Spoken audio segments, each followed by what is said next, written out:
My brother looked across the dinner table and said, "I did not deserve our family name." My mother agreed. My father stayed silent. Everyone expected me to cry. Instead, my grandfather slowly stood up and said, "Then she will carry mine and everything that comes with it." My brother's smile disappeared instantly when he realized what Grandpa really meant. I am Nia, 30 years old, and my family had absolutely no clue who I really was. Before I continue this story, let me know where you are watching from in the comments below. Hit that like button and subscribe if you have ever had to stand up to a toxic family who completely underestimated your worth. The air in my parents' sprawling Chicago penthouse was thick with the scent of tradition and the suffocating weight of generational wealth. It was the first Sunday of the month, a sacred time in the Dubois family. We were gathered around a massive custom mahogany dining table that could comfortably seat 20 people. Above us, an enormous crystal chandelier cast a warm amber glow over the room, illuminating the original paintings by renowned Black artists that lined the walls. My parents loved to display these pieces of our culture, even though they spent every waking moment trying to distance themselves from the very community those artists represented. The table was groaning under the weight of a classic Sunday dinner. The steam was still rising from a massive ceramic baking dish of my mother's famous 4-cheese baked macaroni and cheese. There were platters piled high with perfectly seasoned fried chicken, deep bowls of slow-braised collard greens with smoked turkey buttery cornbread still warm from the oven, and sweet candied yams glistening under the dining room lights. For any other family, this would be a feast of love and connection. For the Dubois family, it was just another stage for my brother Trey to exercise his dominance. I was quietly cutting the piece of chicken, enjoying the rare moment of silence, when a thick, heavy stack of legal documents suddenly slammed onto the table. The sudden noise echoed through the grand dining room like a gunshot. Trey had tossed the heavy file across the polished oak wood with such aggressive force that it violently struck my crystal water glass. The glass tipped dangerously, sloshing ice-cold water over the rim and soaking directly into the pristine white linen tablecloth right next to my plate. I did not flinch. I slowly set down my fork and knife. I watched the water pool and spread across the expensive fabric before lifting my eyes to look at my brother. Trey was sitting directly across from me, leaning back in his tall leather chair with the careless arrogance of a man who had never been told no in his entire 34 years of life. He was the undisputed golden child of the Dubois Empire. He wore a custom-tailored suit that probably cost more than most people make in 6 months, his posture radiating a toxic blend of corporate greed and unearned entitlement. He served as the director of the Dubois Investment Fund, a title my parents essentially handed to him on a silver platter the moment he graduated. "Sign it," Trey commanded. His voice was flat, sharp, and stripped of any familial warmth. He pointed a manicured finger at the damp stack of legal papers resting by my plate. "Sign the relinquishment forms, Nia. You are giving up your shares in the family trust fund effective immediately." The entire dining room went dead silent. The clinking of silverware stopped completely. I looked down at the top page of the document. The bold legal text was demanding my absolute surrender of my birthright. They were asking me to voluntarily erase my financial existence from the Dubois legacy. Before I could even process the sheer audacity of his demand, the soft, deliberately sweet voice of his wife cut through the silence. "It really is for the best," Nia Harper said. Harper was my 32-year-old sister-in-law. She was a wealthy white woman from a prominent political family, and she possessed an absolute mastery of weaponized fragility. She loved to play the innocent, well-meaning victim while delivering the most devastating racially coded microaggressions imaginable. She sat next to Trey with perfect posture, her blonde hair flawlessly styled, wearing a pastel designer dress that made her look like a catalog model for affluent suburban wives. Harper reached out with a delicate hand and adjusted the stem of her wine glass, offering me a smile that was so fake it practically cracked her face. "Trey and I are in the final stages of securing land for our new luxury resort project," she continued, her voice dripping with artificial sympathy. "It is going to be a massive undertaking, a world-class destination right here in the city. but the board requires us to show overwhelming liquidity. We need to consolidate the family capital to secure the development rights. We simply need to mobilize your portion of the trust fund to make this vision a reality. I leaned back in my velvet chair, taking a slow, deliberate sip of my sweet tea. I kept my face entirely impassive. Inside my mind, I was calculating every angle, observing every micro-expression around the table. They honestly believed I was just going to hand over millions of dollars because they asked. They thought I was weak. They thought I was a failure because I had refused to join the family investment firm, choosing instead to open my own independent consulting agency. They assumed my business was a struggling, insignificant little passion project. They had no idea that I was actually a crisis public relations and financial fixer for the global elite. They had no idea that I personally managed damage control and shadow investments for billionaires, moving amounts of money that would make Trey's entire luxury resort project look like a child's lemonade stand. Honestly, Nia Harper sighed softly, placing a hand on her chest, as if she were deeply pained by the conversation. You have to understand our position. Your little community projects are just not aligning with the Dubois brand anymore.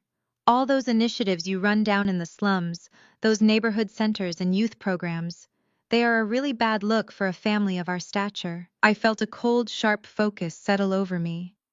The camera in my mind pushed in slowly on Harper's smug, condescending face. She had just referred to the historic black neighborhoods, where my grandfather had started his very first business as slums. She was sitting in a house paid for by generational wealth generated from those exact streets, and she was casually insulting the people who lived there. We are elevating the family name to a new tier of high society. Harper went on, taking a sip of her expensive red wine. Especially now that Trey is laying the groundwork for his city council run next year. We need to project elite, untouchable success to our investors and the political donors. Your struggling neighborhood charities, and your insistence on associating with that element, just drag down our family reputation. It makes us look common. You do understand that, do you not, sweetie? I looked at her, watching the way she batted her eyelashes, completely convinced of her own superiority. She was asking me to fund her gentrification project while actively degrading the community I loved. She wanted to erase the history of the Dubois family and replace it with a sterilized, whitewashed country club aesthetic. Trey nodded in agreement with his wife, leaning forward and resting his elbows on the table. You have been playing savior for years, Nia. And where has it gotten you? He sneered. You are 30 years old and you have nothing to show for it. No real career, no political influence, no real money. Dad and Mom have spent years covering for your embarrassing career choices, telling their friends you are just finding yourself. Well, the time for finding self is over. The family needs this capital to grow. You are going to sign those papers today, or you are going to find yourself entirely cut off from this family. I slowly turned my gaze from Trey to my parents, waiting to see if they would intervene. I waited to see if my mother would defend me, or if my father would remind Trey that the trust fund was set up by Pops to ensure all his grandchildren were protected equally. They did absolutely nothing. My mother Lorraine just stared down at her plate of food, refusing to meet my eyes, her silence speaking volumes about where her loyalties truly rested. My father Elias simply swirled the ice in his whiskey glass, looking mildly annoyed that this business transaction was interrupting his Sunday dinner. They had made their choice. They were sacrificing their daughter to feed the endless, insatiable greed of their golden son. The silence in the dining room stretched out heavy and suffocating. The air felt charged with electricity. I looked down at the legal document one more time. The paper was crisp, the legal jargon dense and aggressive. I slowly reached out and placed my hand flat against the document. I could feel Trey's triumphant gaze on me. He thought he had won. He thought he had cornered the weak, helpless little sister. He thought he was the smartest person in the room. He was about to find out just how disastrously wrong he was. The scrape of heavy silver against fine bone china suddenly shattered the suffocating tension in the room. My mother Lorraine broke the silence with a deliberate, calculated movement that spoke volumes about her priorities. She reached across the massive mahogany table with the ornate silver serving tongs, completely bypassing my empty plate. Instead, She zeroed in on the center platter of fried chicken, carefully selecting the largest, crispiest, most perfectly golden brown chicken leg from the pile.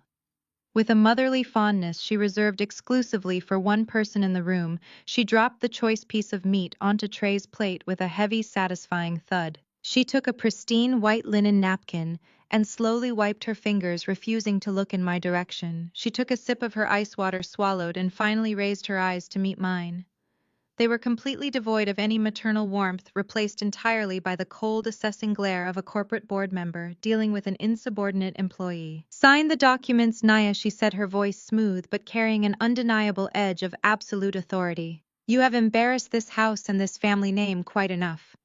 I sat perfectly still, absorbing the casual cruelty of her words. "When you threw away that highly competitive, prestigious internship at Chase Bank 5 years ago," my mother continued, her tone dripping with disappointment, "your father and I were humiliated. We pulled every string we had to get you into that program. And what did you do? You abandoned a guaranteed six-figure starting salary to run around the city doing those nowhere jobs. You opened that little consulting office in a strip mall and started playing savior to people who will never amount to anything. We turned a blind eye to it. We let you have your little rebellion because we thought you would eventually grow out of it and come to your senses. But you are 30 years old now. You are not a child playing charity worker anymore." She pointed a manicured finger toward my brother, who was currently tearing into the chicken leg she had just served him, with a look of supreme satisfaction. "Trey is the actual future of this family," my mother stated with absolute conviction. "He is building a tangible empire. He is taking the Dubois legacy into the 21st century, and he needs that trust fund money to secure this resort deal. You do not need it to fund whatever it is you do all day. Stop being selfish and do what is right for your family." The betrayal stung, even though I had expected it. They viewed my independence not as a triumph, but as a direct insult to their rigid, status-obsessed way of life. I slowly shifted my gaze to the head of the table. I looked at my father, Elias, the man who had taught me how to read complex financial statements when I was only 12 years old. He was the man who used to pat my head and call me his brilliant little executive before Trey was old enough to overshadow me. Now Elias was suddenly incredibly interested in the melting ice cubes swirling around in his expensive crystal bourbon glass. He turned his head slightly, deliberately staring at a painting on the far wall, actively avoiding my gaze. He refused to look at me. The silence radiating from him was a much heavier and far more devastating blow than my mother's harsh words. They had orchestrated this entire ambush together. They had discussed stripping me of my inheritance behind closed doors, weighing my worth against Trey's, and they had mutually agreed that I was entirely expendable. I slowly moved my hand off the damp legal documents. I looked directly at Harper. My sister-in-law was still wearing that sickeningly sweet, victorious smile, her posture relaxed, utterly convinced that she was completely untouchable. She thought she had my parents wrapped so tightly around her finger that she could insult me in my own childhood home without facing a single consequence. I kept my voice dangerously low and perfectly steady, channeling every ounce of the ruthless corporate fixer I truly was into my tone. "You talk a whole lot about the elite Dubois brand, Harper," I said, watching her smile falter just a fraction of an inch. "You talk about projecting an untouchable high society image to the political donors and the real estate board. That is an incredibly fascinating perspective coming directly from you. Tell me, does that elite, flawless image include your spectacular performance at First AME Church last Easter Sunday?" Harper's fake smile vanished instantly. The color rapidly drained from her perfectly bronzed cheeks, leaving her looking pale and suddenly very fragile. "Because I distinctly remember the details of that morning." I continued, leaning forward slightly refusing to let her look away. "I remember you showing up to the most important Sunday service of the year, 3 margaritas deep before noon, wearing a sundress so breathtakingly inappropriate that the head usher had to physically hand you a modesty shawl in the foyer." Trey stopped chewing. My mother gasped softly. I did not stop. "I remember you loudly and aggressively arguing with the pastor's wife in the vestibule because she politely asked you to lower your voice while the youth choir was singing their solo." I remember you slurring your words, stumbling blindly into the communion table, and making a complete unmitigated spectacle of yourself in front of the exact same conservative city council members Trey is currently begging for campaign donations. I tilted my head, studying her horrified expression. You want to sit here and talk to me about dragging down the family reputation? You want to lecture me about looking common? I asked, my voice slicing through the dining room like a scalpel. You are the walking, talking definition of a public relations liability. You do not elevate this family, Harper. You just spend my grandfather's hard-earned money to buy the class and elegance you inherently lack. For one split second, the dining room was so quiet I could hear the faint hum of the air conditioning unit through the vents. Then the room completely erupted. But the explosion of anger was not directed at Harper. It was entirely directed at me. Harper let out a loud theatrical gasp, her hand flying up to cover her mouth as if she had just been physically struck. On perfect cue, her eyes welled up with massive heavy tears. Her lower lip began to tremble violently. She let out a broken, jagged sob that echoed off the high ceilings, and she immediately slumped against Trey's shoulder, burying her face deep into the lapel of his custom-tailored suit. I try so incredibly hard to be a good part of this family, Harper wailed, her voice muffled and shaking with manufactured devastation. I just wanted to help Trey build our future together. Why is she always so incredibly hateful to me? I have never done anything but try to support her little charities and be a good sister to her. It was an absolute masterclass in emotional manipulation.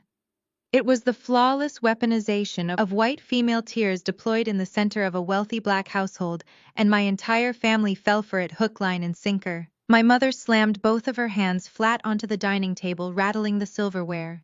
Nia Dubois, she shrieked, her voice shrill with genuine fury. How dare you speak to your sister-in-law that way?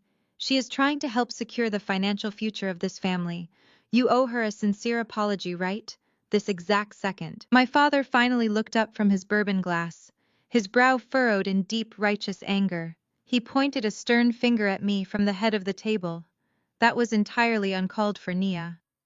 We are having a serious business discussion about capital allocation, and you instantly resort to petty, vicious personal attacks against your brother's wife.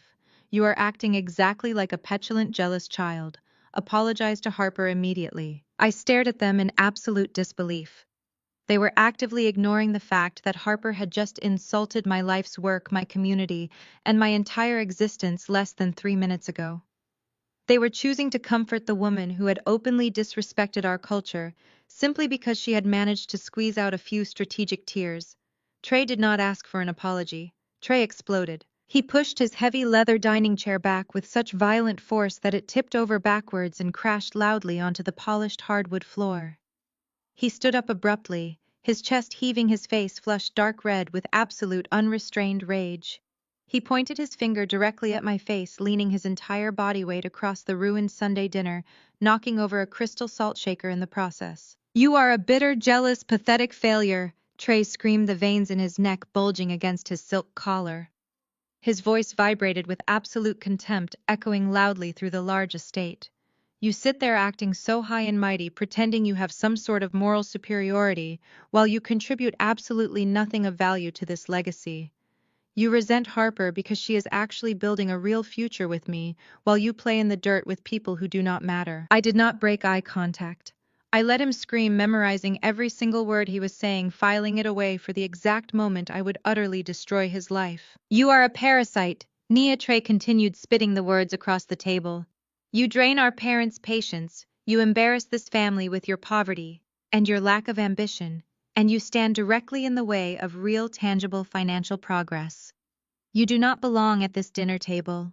You do not belong anywhere near the family business. He raised his fist and slammed it down hard onto the stack of legal documents right next to the spreading puddle of spilled water, splashing droplets onto his expensive cuff. And you sure as hell do not deserve to carry the Dubois name, Trey roared, his voice cracking with pure malice. Sign the damn papers right now and get out of my house. The echo of Trey's vicious scream bounced off the high vaulted ceilings of the dining room, hanging in the air like a thick, toxic fog. For 10 agonizing seconds, absolutely no one moved. The entire family sat in a frozen collective anticipation. They were waiting for my spirit to finally snap. Harper subtly adjusted her posture, practically vibrating with smug satisfaction, her eyes fixed entirely on my face, hungrily searching for the first sign of a tear. My mother kept her gaze firmly glued to her plate, playing the role of the passive innocent bystander, while actively allowing my execution. My father took another slow, cowardly sip of his bourbon, completely washing his hands of his only daughter. They expected me to reach out with a trembling hand. They expected me to pick up the expensive gold fountain pen resting beside the documents. They expected me to break down to cry, to apologize for being a disappointment, and to sign away my entire financial future just to earn back a fraction of their conditional love. I looked down at the pen. I looked at the signature line on the relinquishment form. I took a slow, deep breath, preparing to deliver the verbal equivalent of a nuclear strike to my brother's inflated ego. But before I could even part my lips to speak, a sharp, violent sound cracked through the dining room. It was the heavy, unmistakable thud of carved ebony wood striking the polished hardwood floor. The sound was so loud, so sudden, and so commanding that Harper physically jumped in her seat, clutching her chest. Trey snapped his head toward the far end of the long mahogany table. My parents both froze, their eyes widening in sudden, gripping panic. Sitting at the absolute head of the table, shrouded in the dim amber light of the chandelier, was my grandfather, Jeremiah Dubois, Pops. At 80 years old, Pops was a man who commanded ultimate, unquestionable respect. He was the sole architect of the Dubois empire. Long before my parents were wearing designer suits and attending high society charity galas, Pops was a young black man working 3 grueling jobs. He started with a single laundromat in the very neighborhoods Harper had just degraded. He bought one neglected apartment building, fixed it with his own calloused hands, and leveraged it to buy another. He built our generational wealth from the pavement up, surviving redlining aggressive banks and a system designed to see him fail. He had sat in absolute silence for the entire dinner. He had quietly eaten his collard greens and cornbread, watching his son, his daughter-in-law, and his arrogant grandson completely dismantle the foundation of family loyalty he had spent a lifetime building. They had ignored him. They had treated him like a fragile, invisible relic of the past, assuming his advanced age meant he no longer possessed his legendary fire. They were catastrophically wrong. Pops gripped the head of his custom ebony walking stick. With a slow, terrifying deliberation, he pushed himself up from his heavy velvet armchair. The scraping of his chair against the floor sounded like a warning siren. He stood at his full height, his broad shoulders squared, his dark eyes burning with an intensity that made the air in the room feel 10 degrees colder. "Dad, my father." Elias started, his voice suddenly pitching up with nervous, frantic energy. "Dad, please sit down. You should not be getting worked up. Trey and Nia are just having a little sibling disagreement. It is just business. Let us handle this." Pops did not even look at his son. He kept his furious, unyielding gaze locked entirely on Trey. "A little sibling disagreement," Pops repeated. His voice was a deep, resonant rumble, gravel and thunder rolling through the dining room. It carried the weight of a man who had stared down ruthless corporate sharks and won. He slowly turned his head to look at my father. "Elias, you sit at my table eating the food my money paid for in a house my legacy built, and you allow your boy to speak to your daughter like she is an animal in the street. You are a weak, pathetic excuse for a father." My father shrank back into his chair, looking like a scolded child. My mother's face drained of all her hands shaking as she dropped her napkin into her lap. Pops turned his attention back to Trey.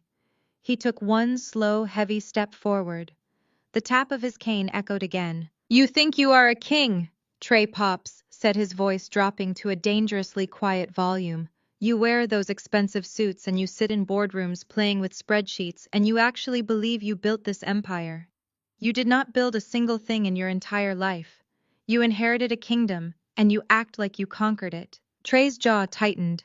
He stood his ground, but I could see the subtle tremor in his hands.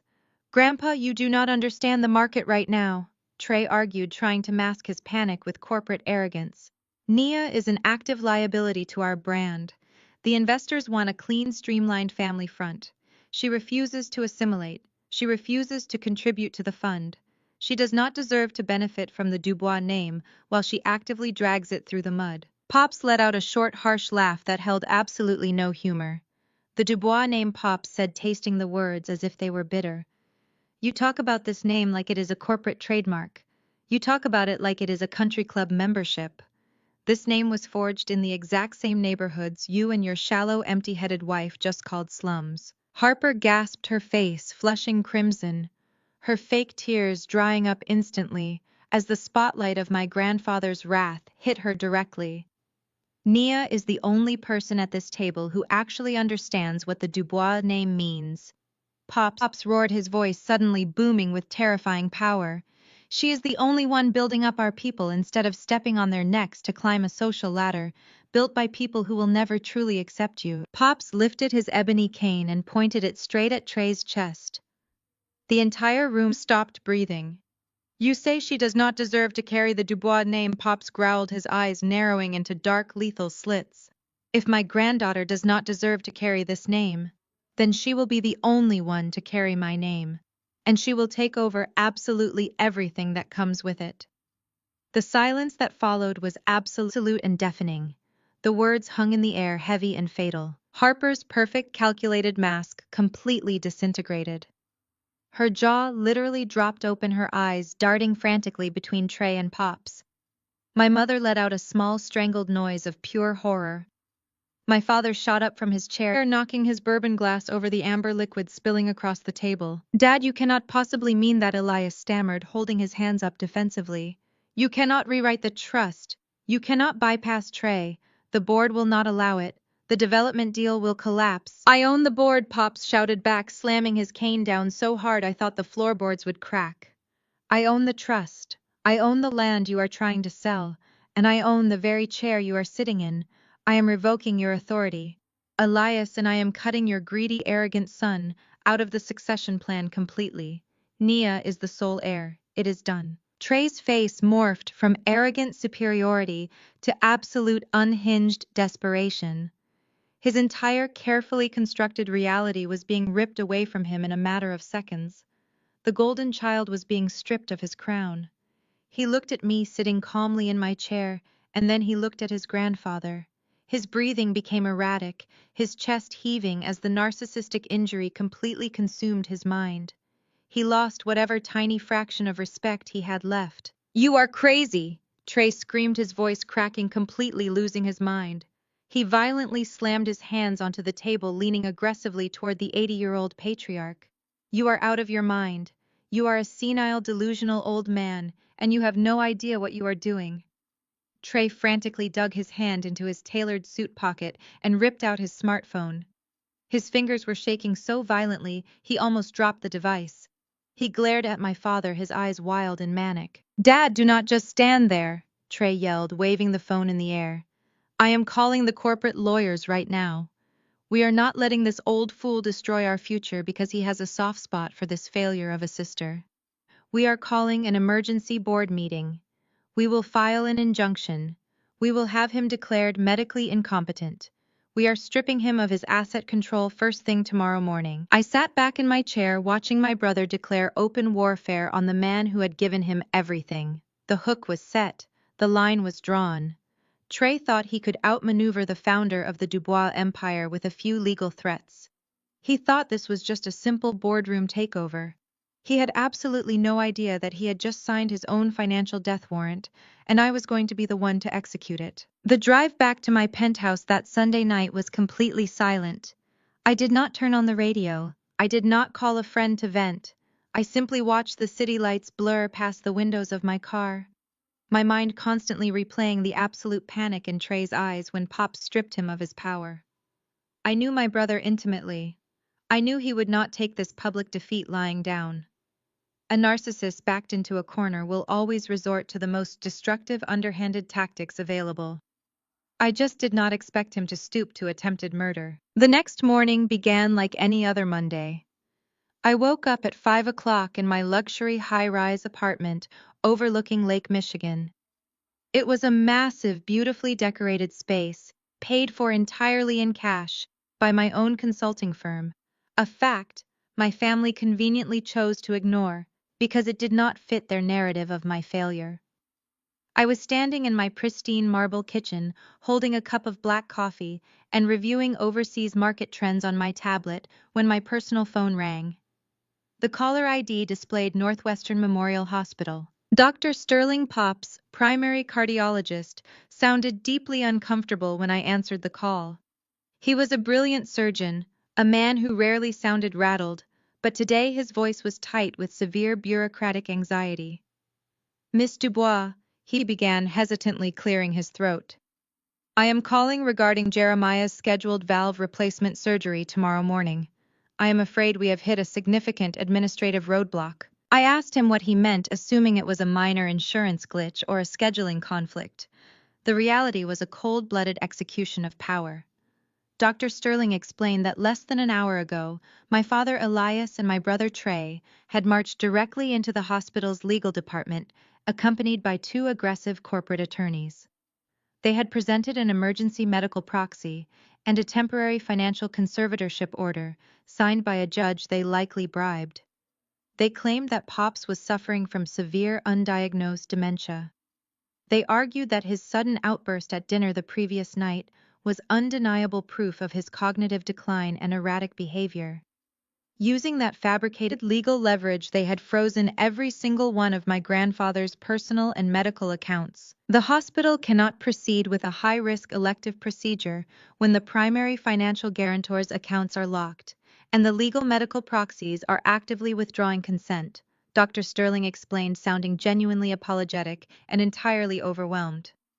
Your brother stated that Jeremiah is not of sound mind to undergo this procedure, and they are refusing to authorize the hospital expenses. My hands are tied by our legal department. My blood ran completely cold. Pops absolutely needed this surgery. His heart was failing, and delaying the procedure by even a few weeks could be fatal. Trey and my father knew this. They absolutely knew the physical risks. They were literally weaponizing Pop's health, holding his very life hostage, just to force him to reverse his decision about the trust fund. They were willing to let the man who built our entire family legacy die on a technicality, just so Trey could secure the funding for his luxury real estate deal. Before I could even formulate a response to the doctor, my tablet began lighting up with a rapid, blinding succession of news alerts. My public relations monitoring software was going haywire. I put Dr. Sterling on a brief hold and tapped the screen. A prominent Chicago business journal and a popular high society gossip blog had just published simultaneous exclusive stories. The headline of the business journal read, "Dubois Empire in Chaos, as Patriarch's Mental Decline Sparks Family Crisis." The gossip blog was much more vicious and direct. Rogue granddaughter accused of elder abuse and financial manipulation in Dubois trust fund scandal. I quickly skimmed the articles, my eyes absorbing the meticulously planted lies. The pieces were filled with inflammatory quotes from an anonymous source remarkably close to the family. It was obviously Harper. The quotes painted a tragic, horrifying picture of a manipulative, unemployed granddaughter preying on a senile old man. The anonymous source claimed I had isolated Pops, emotionally abused him, and coerced him into changing his financial directives in a desperate bid to fund my failing lifestyle. They even mentioned my community centers, framing them as fraudulent shell companies I used to siphon money from the Dubois estate to cover my massive personal debts. It was a textbook, ruthless smear campaign. Trey and Harper were executing a highly coordinated strike, cut off the money, threaten Pop's life, and destroy my reputation in the press, all at the exact same time. They wanted to isolate me completely from society.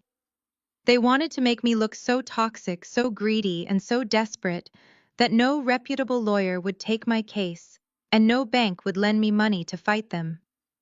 They truly believed that by lunchtime, I would be standing on their doorstep crying hysterically, begging for forgiveness, and signing the relinquishment forms just to save my grandfather's life and clear my name. A lesser person would have panicked.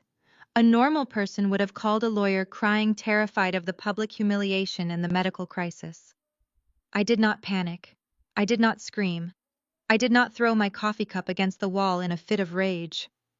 I simply walked over to the floor-to-ceiling window of my penthouse and looked out over the sprawling city skyline. A slow, razor-sharp smile spread across my face. Trey had made a massive, fatal miscalculation. He was playing a game of checkers completely unaware that I owned the entire board. He thought he was dealing with the helpless, idealistic little sister who relied on the family allowance and begged for scraps of approval. He had absolutely no idea he had just picked a fight with the shadow CEO of Oakhaven Partners. I switched back to the call with Dr. Sterling. He was still waiting patiently on the line, likely expecting me to break down in tears and ask for a payment plan. Dr. Sterling. I said, my voice completely devoid of any panic or hesitation. Do not cancel the surgical team. Do not alter the operating room schedule. The surgery proceeds tomorrow at 8 in the morning exactly as planned. Miss Dubois, the doctor replied, sounding incredibly stressed. I understand you are upset, but the billing department cannot authorize a procedure of this magnitude without guaranteed funding. Your brother has completely frozen the accounts. The hospital requires a minimum deposit of $400,000 just to hold the surgical suite and the specialized medical team. Without that capital, my hands are legally tied, and the administration will cancel the booking. I understand completely, doctor, I replied, my tone shifting into absolute authority. Please hold for one more moment. I did not disconnect the call. Instead, I walked down the hall into my private home office. It was a secured room my family had never seen, equipped with military-grade encrypted servers and multiple trading monitors displaying real-time global market data. I walked over to the biometric safe hidden behind a framed painting on the wall. I pressed my thumb against the scanner. The heavy steel door clicked open with a soft mechanical whir. Inside sat a pristine, untraceable satellite phone. I picked up the secondary phone and dialed a private internal number. It rang exactly once before being answered by Marcus, my chief financial officer at Oakhaven.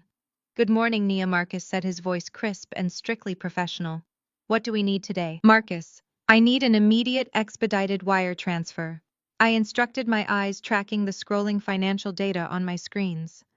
I need $500,000 in liquid cash routed directly to the private billing department at Northwestern Memorial Hospital. I am sending you the routing numbers right now through the secure server. I want the transfer executed from our offshore reserve accounts. Keep the donor name completely anonymous, listed only as a private medical endowment. Consider it done, Marcus replied without a single second of hesitation. The funds will be verified in their account within the next 4 minutes. Do you need anything else flagged for review before the morning meetings? No, I said, my smile widening into something genuinely dangerous. Just prepare the legal team. We are going hunting this week. I hung up the secure phone, locked it back inside the biometric safe, and returned to the line with Dr. Sterling. Doctor, I said smoothly, walking back out into the bright morning light of my living room. I highly suggest you refresh your billing department's ledger in about 3 minutes. You will find a direct cash wire transfer of $500,000 sitting in the account specifically earmarked for Jeremiah Dubois medical expenses. That covers the surgical suite, your entire specialized team, and his premium recovery care for the next month. Paid in full. No insurance companies, no family trust funds, and absolutely no input from my brother or my father. I could hear the absolute stunned silence on the other end of the line. The sound of rapid typing echoed through the phone as the doctor presumably messaged his internal billing system to check. A sharp gasp of disbelief told me the money had officially landed. Miss Dubois, the doctor stammered, completely losing his professional composure. The funds, they are already here, but your brother said you had no access to capital. He said you were financially destitute. My brother says a lot of things, doctor, I replied, my voice dropping to a low, icy whisper that commanded absolute obedience. He is about to learn that he does not control the universe. Keep my grandfather safe. I will handle the rest. I ended the call and tossed my phone onto the marble counter. Trey thought he could starve me out. He thought he could use my grandfather's failing heart as leverage to steal my birthright and fund his pathetic social climbing. I thought releasing a few nasty gossip articles would break my spirit. He had awoken a monster, and I was going to systematically dismantle his entire life. I spent the next 48 hours letting Trey and my father marinate in their false sense of victory. I knew they were aggressively checking the hospital billing system, trying to figure out how a seemingly bankrupt unemployed woman had instantly produced $500,000 in untraceable liquid cash. They were scrambling, but they were arrogant enough to believe my sudden influx of funds was a fluke, a desperate loan from a foolish friend, or a final unauthorized drain on one of Pop's old accounts. They decided to push forward with their agenda completely blind to the trap closing around them. The battlefield shifted on Wednesday evening to the sprawling manicured grounds of the Oakbrook Country Club. It was the night of the Heritage Excellence Gala, an annual highly exclusive fundraising event that served as the absolute epicenter of Black high society in Chicago. Generational wealth, political power, and corporate dominance all collided in one grand ballroom. For Trey, this night was critical. He needed to secure the final pledges from the real estate board and several key city council members to launch his luxury resort development and his upcoming political campaign. I arrived precisely an hour after the doors opened. I stepped out of my hired car wearing a custom-tailored floor-length emerald green silk gown. The fabric was sleek, aggressive, and completely unforgiving, flowing around me like liquid glass. I paired it with vintage diamond drop earrings that I had purchased myself at an auction in Geneva. I looked exactly like the billionaire power broker I was, but to the people inside that building heavily influenced by Trey's vicious media smear campaign, I was a rogue, desperate daughter clinging to the fringes of relevance. The moment I stepped past the velvet ropes and into the grand ballroom, the temperature in the room seemed to plummet. I could instantly feel the heavy judgmental weight of 100 pairs of eyes locking onto me. The jazz band playing softly in the corner was nearly drowned out by the sudden sweeping wave of harsh whispers. Trey and Harper had done their malicious work perfectly. The planted articles accusing me of elder abuse and financial manipulation had circulated through every group chat and inbox in this room. I kept my spine perfectly straight and my chin elevated. I did not shrink away from their stares. I walked directly into the center of the ballroom, carrying myself with the untouchable grace of a woman who held the executioner's switch. It did not take me long to spot my target. Harper was holding court near the massive crystal champagne fountain. She was strategically positioned in the center of a tight circle of the city's most powerful, wealthy Black matriarchs. These were the women who controlled the philanthropic boards, the women whose husbands owned the banks and the zoning committees. Harper was wearing a pale blush gown, looking incredibly fragile and delicate, playing the role of the exhausted, deeply concerned daughter-in-law to absolute perfection. I slowly walked toward the group close enough to hear her without being immediately noticed. Harper was delicately pressing a lace handkerchief to the corner of her eye, weaponizing her white fragility. In a room full of people, her ancestors would not have even allowed through the front door a generation ago. It has just been an absolute nightmare for Trey, Harper was saying, her voice trembling with manufactured grief. We are just so heartbroken watching Jeremiah lose his mental faculties. Dementia is such a cruel disease. But the hardest part is watching family take advantage of a sick, confused old man. Trey is trying everything to protect the family estate, but Nia is just draining the accounts dry to fund her lifestyle. It is a tragedy, it truly is. A collective murmur of sympathetic disapproval rippled through the circle of wealthy women. They were shaking their heads, eating out of the palm of her hand. I did not wait another second. I stepped directly into the circle, placing myself right in front of Harper. "Good evening, ladies," I said, my voice rich, warm, and carrying effortlessly over the music. "I hope you are all enjoying the gala." The circle went completely silent. The matriarchs looked uncomfortable, shifting their weight, caught in the middle of a high society scandal. Harper's face went rigid. Her eyes widened in genuine panic as she looked at me. She had firmly believed that the sheer force of the public humiliation and the gossip articles would have kept me hiding in my apartment. The sight of me standing there wearing a dress that cost more than her husband's car, radiating absolute power, short-circuited her brain. She hated that I was not defeated. She hated that I was not broken. Harper's eyes darted frantically around the room, realizing she was losing control of the narrative. She needed to put me back in my place. She needed to assert her dominance and humiliate me so thoroughly that I would be forced to flee the event in shame. She was holding a full brimming crystal flute of vintage champagne in her right hand. She took a tiny step forward, pretending to turn toward one of the older women in the circle. With a calculated, incredibly deliberate clumsiness, she shifted her weight and violently jerked her wrist backward. The entire glass of freezing cold sticky champagne flew through the air and splashed directly across the bodice of my emerald silk gown. The liquid hit my chest with a shocking chill, soaking instantly into the delicate, unforgiving fabric.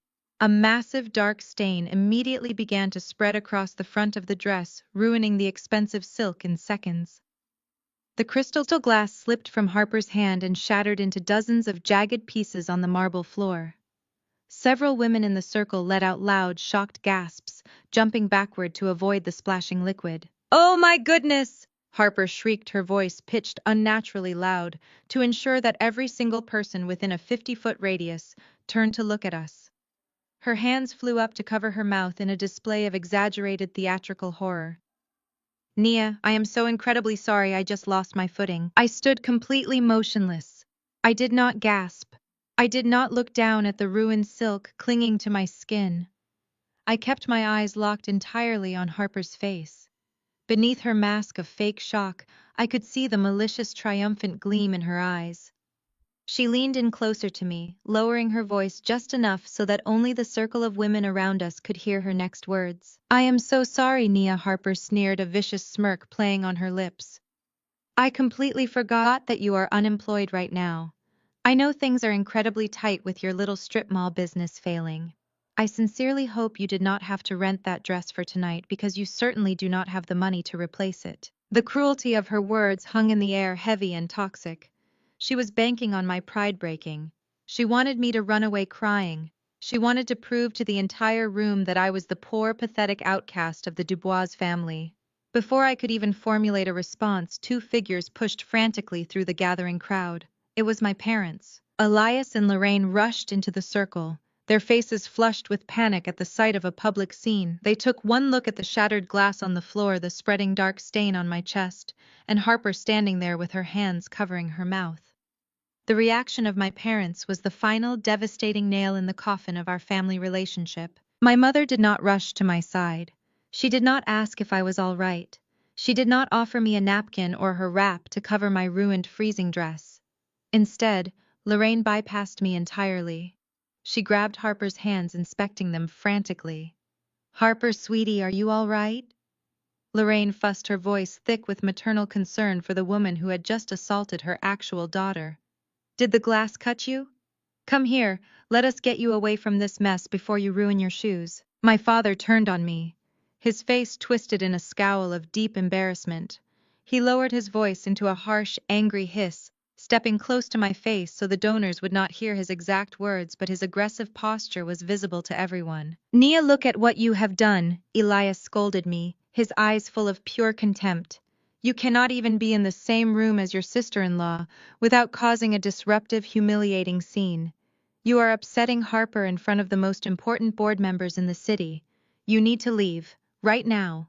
Go home and stop embarrassing this family." My father then turned his back on me. He faced the wealthy matriarchs, putting on his smoothest corporate smile, bowing his head slightly. "I apologize profusely for my daughter's erratic behavior, ladies," he said smoothly. "It has been a very stressful week for her, and she is clearly not in her right mind. Please excuse the disruption." I stood in the center of the country club ballroom, freezing champagne, soaking through my dress, publicly discarded by the very people who brought me into this world. My mother was actively comforting my attacker. My father was actively apologizing to the public for my existence. They had just chosen their side definitively and permanently. They had chosen the illusion of power over their own flesh and blood. I looked at my mother, wiping imaginary tears from Harper's eyes. I looked at my father, desperately trying to smooth over the social ripples. The camera in my mind pushed in slowly on my own face. I did not shed a single tear. I did not raise my voice. I did not run toward the exit. A slow, terrifyingly calm smile spread across my face. It was the smile of a woman who had just been handed the moral justification to absolutely annihilate everything these people held dear. They thought this was the end of the embarrassment. They thought they had successfully chased me out of their elite circle. They were about to discover that the night had not even begun. My father stood with his arm extended toward the heavy oak double doors of the ballroom, his face a mask of rigid, unforgiving authority.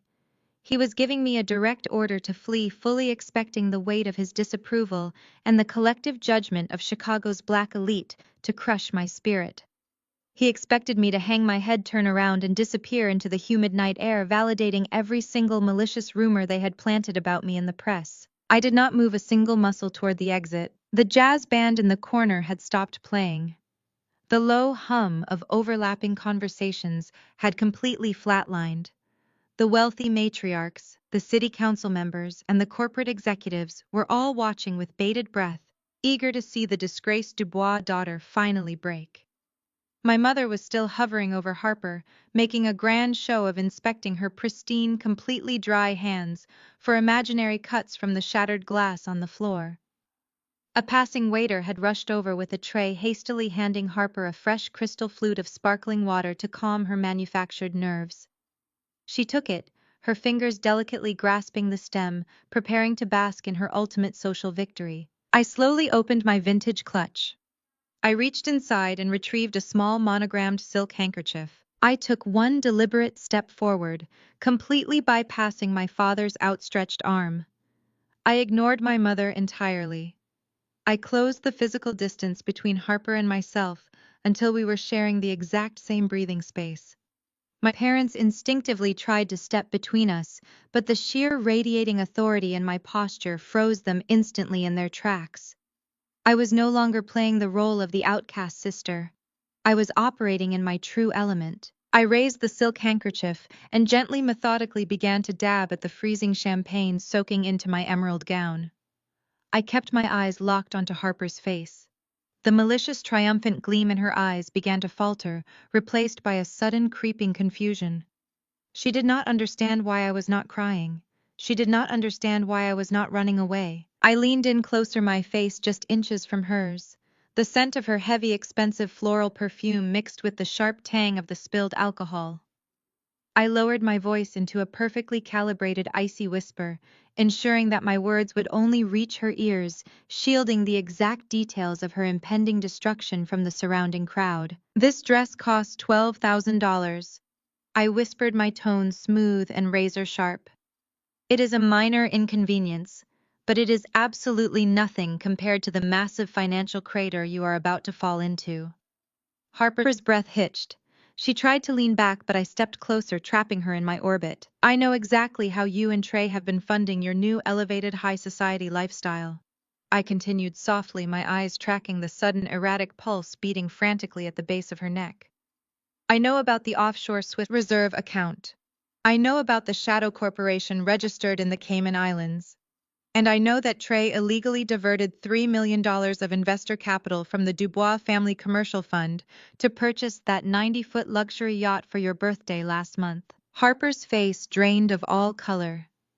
The delicate blush painted on her cheeks looked suddenly stark and unnatural against her sickly pale skin. Her lips parted, but no sound came out. "You see, Harper," I whispered, smiling pleasantly, for the benefit of the watching audience. While you were busy planting cheap gossip articles about me in local tabloids, I was busy making a phone call to the Internal Revenue Service. That specific offshore account is currently in the active crosshairs of the Federal Criminal Investigation Division. They have the routing numbers. They have the wire transfer signatures. They have the yacht registration documents. I tilted my head, watching the absolute, unadulterated terror shatter her carefully constructed facade. "So tell me, sweetie," I asked, my voice laced with lethal sweetness. "When the federal agents freeze your bank accounts and raid your penthouse, who do you think is going to be forced to wear a prison jumpsuit first? The rogue, unemployed granddaughter you despise, or the greedy wife holding the primary title to a maritime vessel purchased with stolen corporate funds?" Harper let out a sharp, choked gasp. Her eyes widened to the size of saucers, filling with genuine hyperventilating panic. The reality of federal tax evasion and corporate embezzlement crashed down on her all at once. She tried to take a step backward to get away from me, but her knees visibly buckled. Her hands began to shake with such violent tremors that she completely lost her grip on reality and her beverage. The fresh crystal flute slipped directly through her fingers. It hit the marble floor with a loud, ringing crash, shattering into jagged shards and splashing icy water across the hem of her own expensive blush gown. Harper did not even notice the mess. She stared at me as if I had just transformed into the devil himself. She clutched her chest, her breathing shallow and rapid, completely unable to form a single coherent sentence. "What is going on here?" The booming, aggressive voice of my brother cut through the tense silence of the ballroom. Trey aggressively pushed his way through the circle of wealthy matriarchs, his face flushed with anger, his jaw set in a tight, furious line.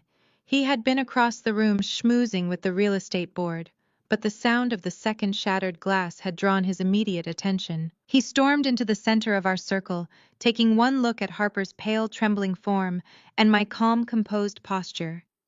He immediately threw a protective arm around his wife, pulling her close to his side. "What did you just do to her?" Trey demanded, pointing a rigid finger directly at my face. He turned to my parents, who were standing frozen in shock. "I thought I told you to get her out of this building. I will call security right now and have her physically dragged out into the parking lot." Harper grabbed the lapel of Trey's suit jacket, her knuckles turning white. "Trey," she wheezed, her voice a terrified, breathless whisper. "Trey, the offshore account. The boat. She knows." Trey's entire body went rigid. The aggressive, domineering anger vanished from his face in a fraction of a second, replaced by the exact same sickening pallor that had just overtaken his wife. He looked at me, his eyes wide and searching, silently begging for confirmation that he had misheard her. I offered him a bright, exceptionally polite smile, gently adjusting the strap of my vintage clutch. Before Trey could even open his mouth to demand an explanation, a sharp, intrusive sound pierced the air. It was his personal cell phone ringing from inside his tailored breast pocket. It was a specific, high-priority ringtone he only used for the lead financial counsel of the Dubois Family Trust. Trey hesitated. He looked at me, then down at his phone. The device kept buzzing insistently, a demanding vibration that echoed the sudden spiraling panic in his chest. With shaking fingers, he pulled the phone out and pressed it to his ear, never taking his eyes off my face. "What is it?" Trey snapped into the receiver, trying desperately to maintain his commanding alpha male persona in front of the surrounding crowd. "We are in the middle of the fundraising gala. This better be an emergency." I watched the exact moment his entire world collapsed. I watched his shoulders slump. I watched his mouth fall open. I watched the arrogant, untouchable golden child of the Dubois family realize that he had just stepped into a bear trap. "What do you mean the debt was purchased?" Trey stammered, his voice cracking completely, forgetting his audience. He took a stumbling step backward, releasing his grip on Harper. "No, that is impossible. We structured that loan internally. The bank cannot just sell the mortgage without notifying me." The voice on the other end of the line was frantic, buzzing loudly enough for me to hear the panicked cadence, though the exact words were muffled. Trey began pacing in a small, tight circle, rubbing his free hand over his face. "You listen to me," he yelled into the phone, his voice echoing off the crystal chandeliers. "That specific portfolio contains the historical properties. That is the original laundromat. That is Pop's first apartment building. That is the absolute foundation of the Dubois family legacy. If we lose that collateral, the entire luxury resort deal is dead in the water. Who bought the debt?" He stopped pacing. He listened to the answer. His phone slowly dropped from his ear, hanging limply at his side. He looked at my mother, who was staring at him in total confusion. He looked at my father, who was suddenly stepping forward, demanding to know what was happening to the family trust. Finally, Trey looked directly at me. His eyes were filled with a mixture of absolute dread and creeping, horrifying realization. I had leveraged the heart and soul of my grandfather's historical legacy to secure the funding for his gentrification project. He had put the blood, sweat, and tears of our ancestors up as collateral, assuming he could control the bank just like he controlled our parents. An anonymous corporate holding firm just bought the entirety of our outstanding debt. Trey whispered, his voice shaking so badly it barely carried across the circle. They bought the mortgage on the historical properties. They hold the deed. They can foreclose on our entire legacy tomorrow morning. I smiled, a genuine radiant expression of pure victory. I turned on my heel, the ruined silk of my emerald dress flowing behind me, and walked gracefully toward the exit, leaving my family drowning in the wreckage of their own greed. Less than 4 hours after the hospital wire transfer cleared the heavy mahogany double doors of my penthouse did not just open, they were violently thrown wide. The loud crash of the wood striking the entryway wall echoed through my pristine, minimalist living room. I did not flinch. I did not stand up. I simply remained seated on my white leather sofa, slowly swirling the dark roast coffee in my mug, waiting for the circus to enter my home. Trey marched into my apartment like a man possessed. His normally flawless designer suit was completely rumpled, his tie loosened and his face flushed with a desperate manic shade of crimson. Right behind him was my father, Alice, wearing an expression of manufactured, deeply fake parental concern. But what truly set the scene were the 2 uniformed Chicago police officers trailing awkwardly behind them, their hands resting cautiously near their utility belts. "Where are the papers?" Trey barked, his voice echoing sharply against the floor-to-ceiling glass windows. "Where is the fraudulent power of attorney you forced him to sign?" I took a slow, deliberate sip of my coffee. I placed the mug onto a custom marble coaster, taking my absolute time, refusing to validate his frantic energy. "Good afternoon, gentlemen," I said smoothly, directing my gaze entirely to the 2 police officers. "Can I offer you a bottle of water and espresso? You look a bit overheated." Miss Dubois, the older of the 2 officers, said, stepping forward with a hesitant, distinctly uncomfortable posture.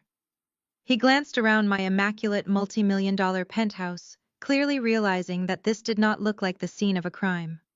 "We received an emergency call from your father and your brother. They have filed a formal report claiming severe elder financial abuse, psychological coercion, and fraud. They stated you are holding your grandfather's legal documents hostage during a mental health crisis." My father stepped around Trey, placing his hand over his heart in a sickening display of theatrical grief. "Nia, sweetheart, it is over," Elias said, his voice dripping with a sickly, patronizing sympathy. "You are unwell. We know you are having a severe psychological episode. You illegally wired $500,000 to Northwestern Hospital this morning, using God knows what stolen funds. You have completely lost your grip on reality, and you are endangering your grandfather's life. We are here to get you the psychiatric help you so desperately need." I looked at the man who had helped raise me. He was actively standing in my living room, backed by armed police officers, threatening to have me involuntarily committed to a psychiatric ward just to regain control of a bank account. It was a level of moral bankruptcy so profound it was almost impressive.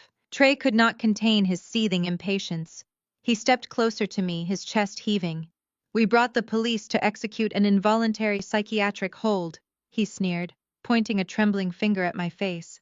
"You are going to hand over the medical proxy and the estate documents right now. The paramedics are waiting downstairs in the lobby.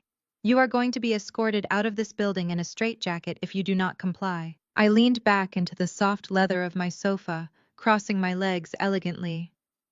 "Is that the master Trey?" I asked, my voice carrying a lethal, unwavering calm. "You lock your sister in a psych ward and then what?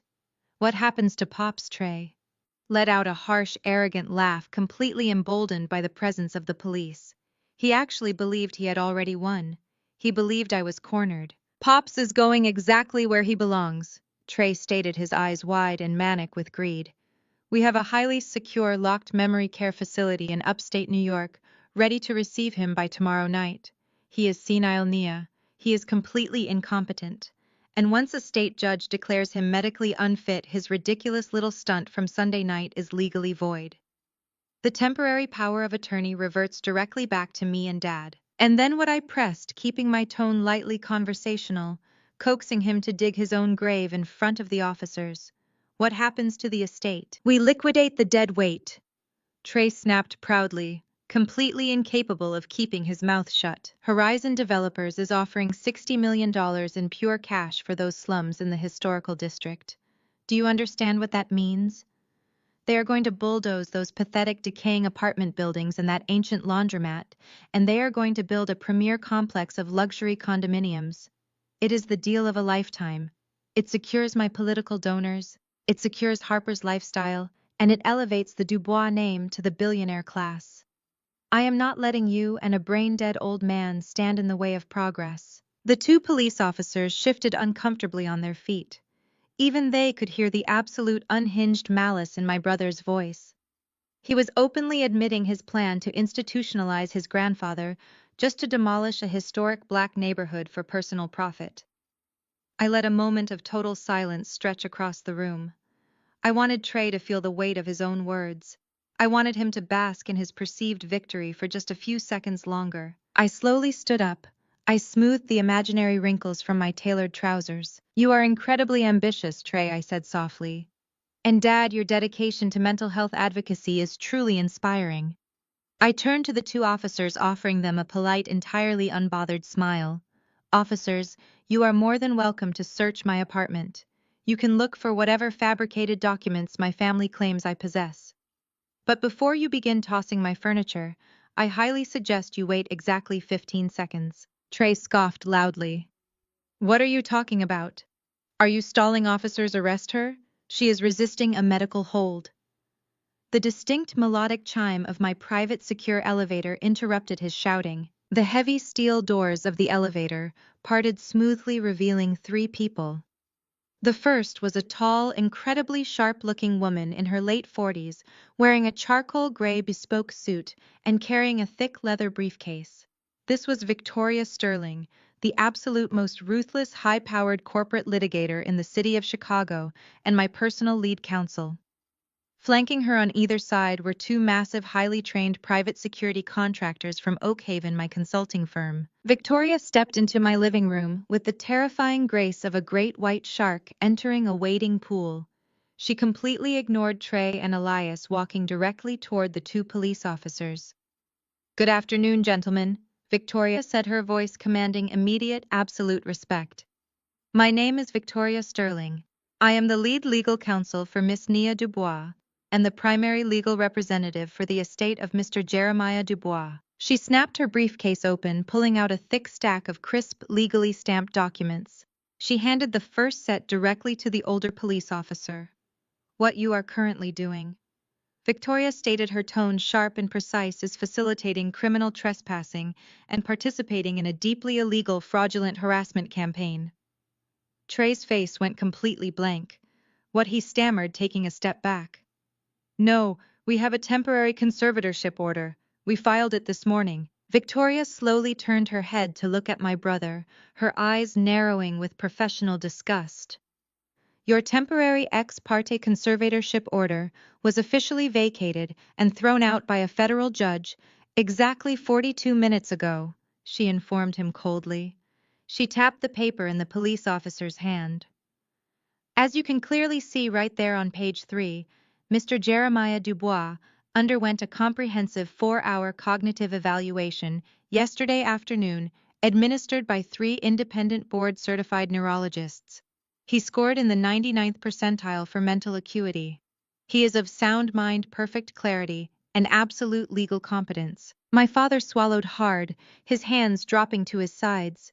His face was a portrait of impending doom. "But the money," Elias choked out. "The $500,000 she stole to pay the hospital." "Miss Dubois did not steal a single dime," Victoria corrected smoothly, handing the second document to the police officers. "That transfer was executed from her own private corporate reserve. A corporation, I might add, that generates more net revenue in a single financial quarter than the entire Dubois family trust does in 5 years.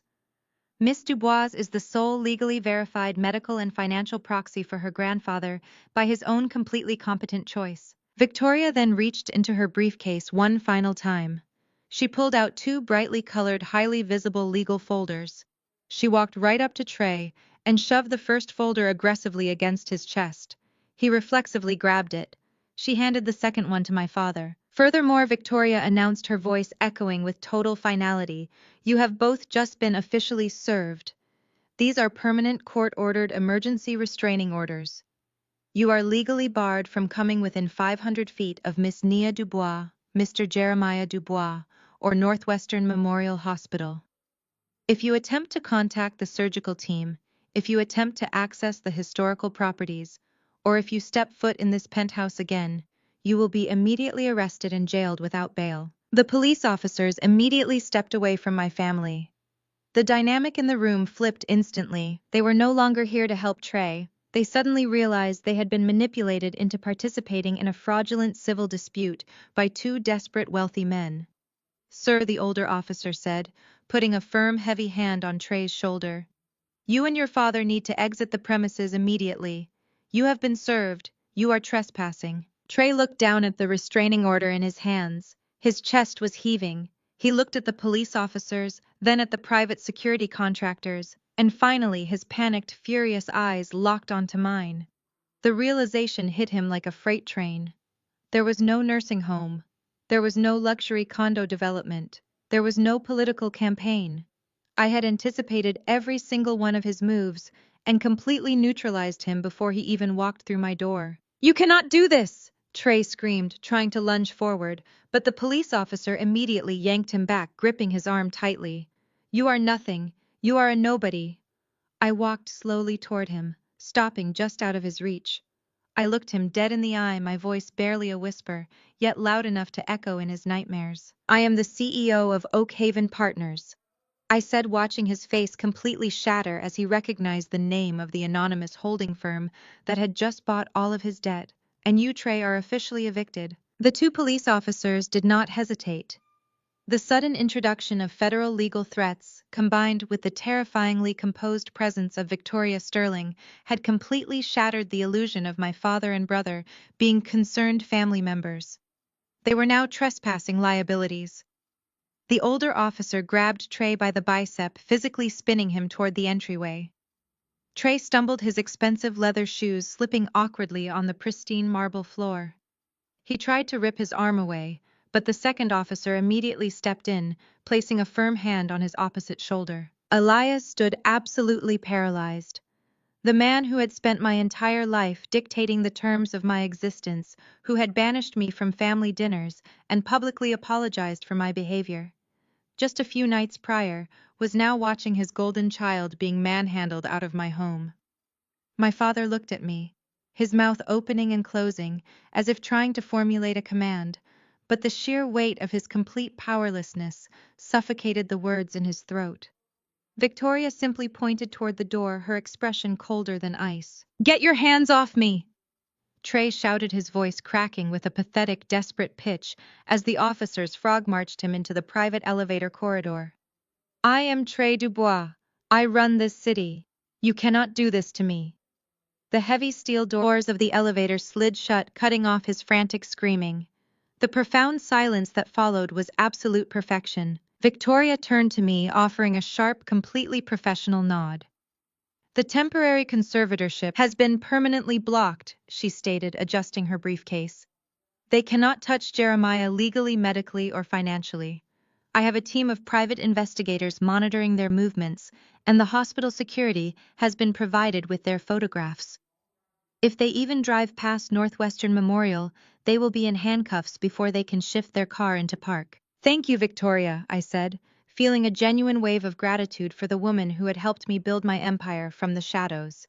"I will handle the rest from here." Victoria and the security contractors took the secondary elevator down to the lobby, leaving me completely alone in the sprawling, quiet expanse of my penthouse. The adrenaline that had been surging through my veins slowly began to recede, leaving behind a cold, razor-sharp clarity. I had neutralized their immediate threat. I had saved Pops from a horrifying fate in a locked psychiatric ward. I had severed their access to his medical care and ripped the historic properties right out of their greedy hands. But the puzzle was still missing a massive, glaring piece. Trey was arrogant, selfish, and deeply entitled, but he was not suicidal. To openly forge a medical proxy, to bribe a judge for an emergency conservatorship, to risk federal prison, just to liquidate our grandfather's foundational real estate portfolio. It was incredibly sloppy. It reeked of absolute blind panic. A man only moves with that kind of reckless, destructive speed when he is running out of time. I needed to know exactly what was chasing him. I walked past the white leather sofa, down the long, art-lined hallway, and stepped into my private office. I locked the heavy oak door behind me and pressed my thumb to the biometric scanner hidden beneath the edge of my mahogany desk. The wall panel slid back, revealing my secure server room. The ambient temperature immediately dropped the cool air necessary to keep the massive military-grade data towers from overheating. 3 large curved monitors flared to life, illuminating the dark room with a stark blue glow. I sat down in the ergonomic leather chair and cracked my knuckles. It was time to completely dissect the golden child. I pulled up the proprietary financial tracking software my firm used for hostile corporate takeovers. Because Oakhaven Partners had officially purchased the debt on the Dubois family historic properties, I now possess the legal authorization and the routing numbers required to access the internal ledgers of the Dubois Commercial Trust. This was the exact fund my father had handed over to Trey 5 years ago, bypassing me entirely, because as Elias had so bluntly put it, commercial real estate requires a masculine presence to command respect in the boardroom. I bypassed the superficial public-facing accounts Trey used for his daily operations. I did not care about the operational budgets or the payroll ledgers. I ran a deep algorithmic trace on the primary capital reserves, searching for shell companies, offshore wire transfers, and unauthorized liquidations. Lines of encrypted code scrolled rapidly down the center screen. The software was aggressively peeling back the layers of digital obfuscation Trey had poorly constructed. He had clearly hired an expensive accountant to hide his tracks, but they were dealing with standard corporate audits, not a shadow CEO, armed with Wall Street tracking algorithms. 10 minutes later, the firewall cracked. The true, unfiltered balance sheets of the Dubois Family Trust populated across all 3 of my monitors. I stared at the numbers in absolute sickening horror. The core family trust was completely empty. It was not just poorly managed. It was not just suffering from a bad fiscal quarter. It had been systematically, aggressively bled entirely dry. I watched the red deficit numbers flashing on the screen, tracking the massive crater Trey had dug right in the center of our family legacy. He had accumulated a staggering deficit of $5 million. My hands flew across the keyboard, frantically pulling up the transaction histories to see exactly where the money had gone. I expected to see failed real estate investments, poor stock market gambles, or bad corporate loans. Instead, the screen filled with a horrifying, pathetic sequence of wire transfers to offshore accounts in Macau, Monaco, and private server banks in Las Vegas. Trey was not just a bad businessman. He was a degenerate, high-stakes gambler. The transactions painted a vivid, tragic picture of his addiction. He had been chasing his losses for years, siphoning hundreds of thousands of dollars at a time to cover underground syndicate debts. When he lost the liquid cash, he started leveraging the family properties, taking out illegal high-interest shadow mortgages against buildings Pops had owned outright since the 1970s. But the gambling was only half of the disease. I pulled up the secondary account ledgers, tracking a massive, sustained hemorrhage of capital that led directly to Harper. While my brother was burning millions at the baccarat tables, his wife was treating the Dubois family trust like her own personal limitless credit card. I watched in disgust as the itemized expenses loaded onto the screen. $200,000 wired to a Swiss medical spa for a month-long retreat. $50,000 a month on private jet charters just to fly her friends to New York for weekend shopping trips. Endless rapid-fire transactions at Cartier Chanel and private diamond brokers in Antwerp. The sheer audacity of it made my blood boil. Harper had stood in the center of the country club ballroom just hours ago, wearing a dress bought with stolen money, and publicly mocked me for being unemployed. She had weaponized her fake, delicate victimhood, crying to the matriarchs about how hard it was to watch Pops lose his mind, all while she was literally wearing the proceeds of his stolen legacy around her neck. I leaned back in my chair, the pieces of the puzzle violently locking into place. The Dubois Commercial Trust was scheduled for a mandatory independent third-party audit at the end of the month. It was a standard procedure required by the city zoning board for any firm seeking the massive tax subsidies Trey wanted for his luxury condominium project. The second those auditors looked at the actual books, Trey's entire life would be over. The embezzlement, the wire fraud, the illegal leveraging of assets, it would all be exposed. He would be looking at decades in federal prison, and Harper would be stripped of every single luxury she possessed. Trey did not just want to build luxury condos to elevate his political career.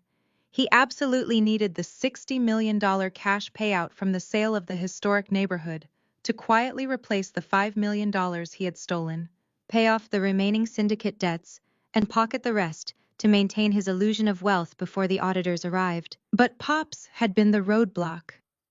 Jeremiah Dubois loved that neighborhood. He had built his first laundromat there. He had bought his first apartment building there to ensure Black families had a safe, affordable place to live when the banks refused to give them mortgages. Pops would have never ever authorized the demolition of his life's work just to build sterile glass towers for the ultra-rich. So Trey and Elias had decided to simply eliminate him. They had fabricated the story about his dementia. They had provoked him at the Sunday dinner to document an outburst. They had bribed a judge and forged a medical proxy, all with the explicit, horrifying intention of locking the man who built their entire universe into a psychiatric facility. They were perfectly willing to let his heart fail to deny him life-saving surgery, and to let him rot in a locked ward, all to cover up a gambling debt and a shopping addiction. They were not just greedy, they were absolute monsters. I reached out and hit the print command. The heavy laser printer in the corner of the room whirred to life, churning out page after page of undeniable physical evidence. I watched the stack of papers grow, containing every forged signature, every illegal wire transfer, and every desperate, pathetic attempt Trey had made to hide his crimes. I picked up my secure satellite phone. I did not dial my lawyer. I did not dial the police. I dialed a direct encrypted number that connected to the senior investigative reporter at the most prominent, ruthless financial newspaper in the country. The phone rang twice before a sharp, impatient voice answered. "I have a story for you," I said, my voice carrying the absolute chilling authority of an executioner delivering a final sentence.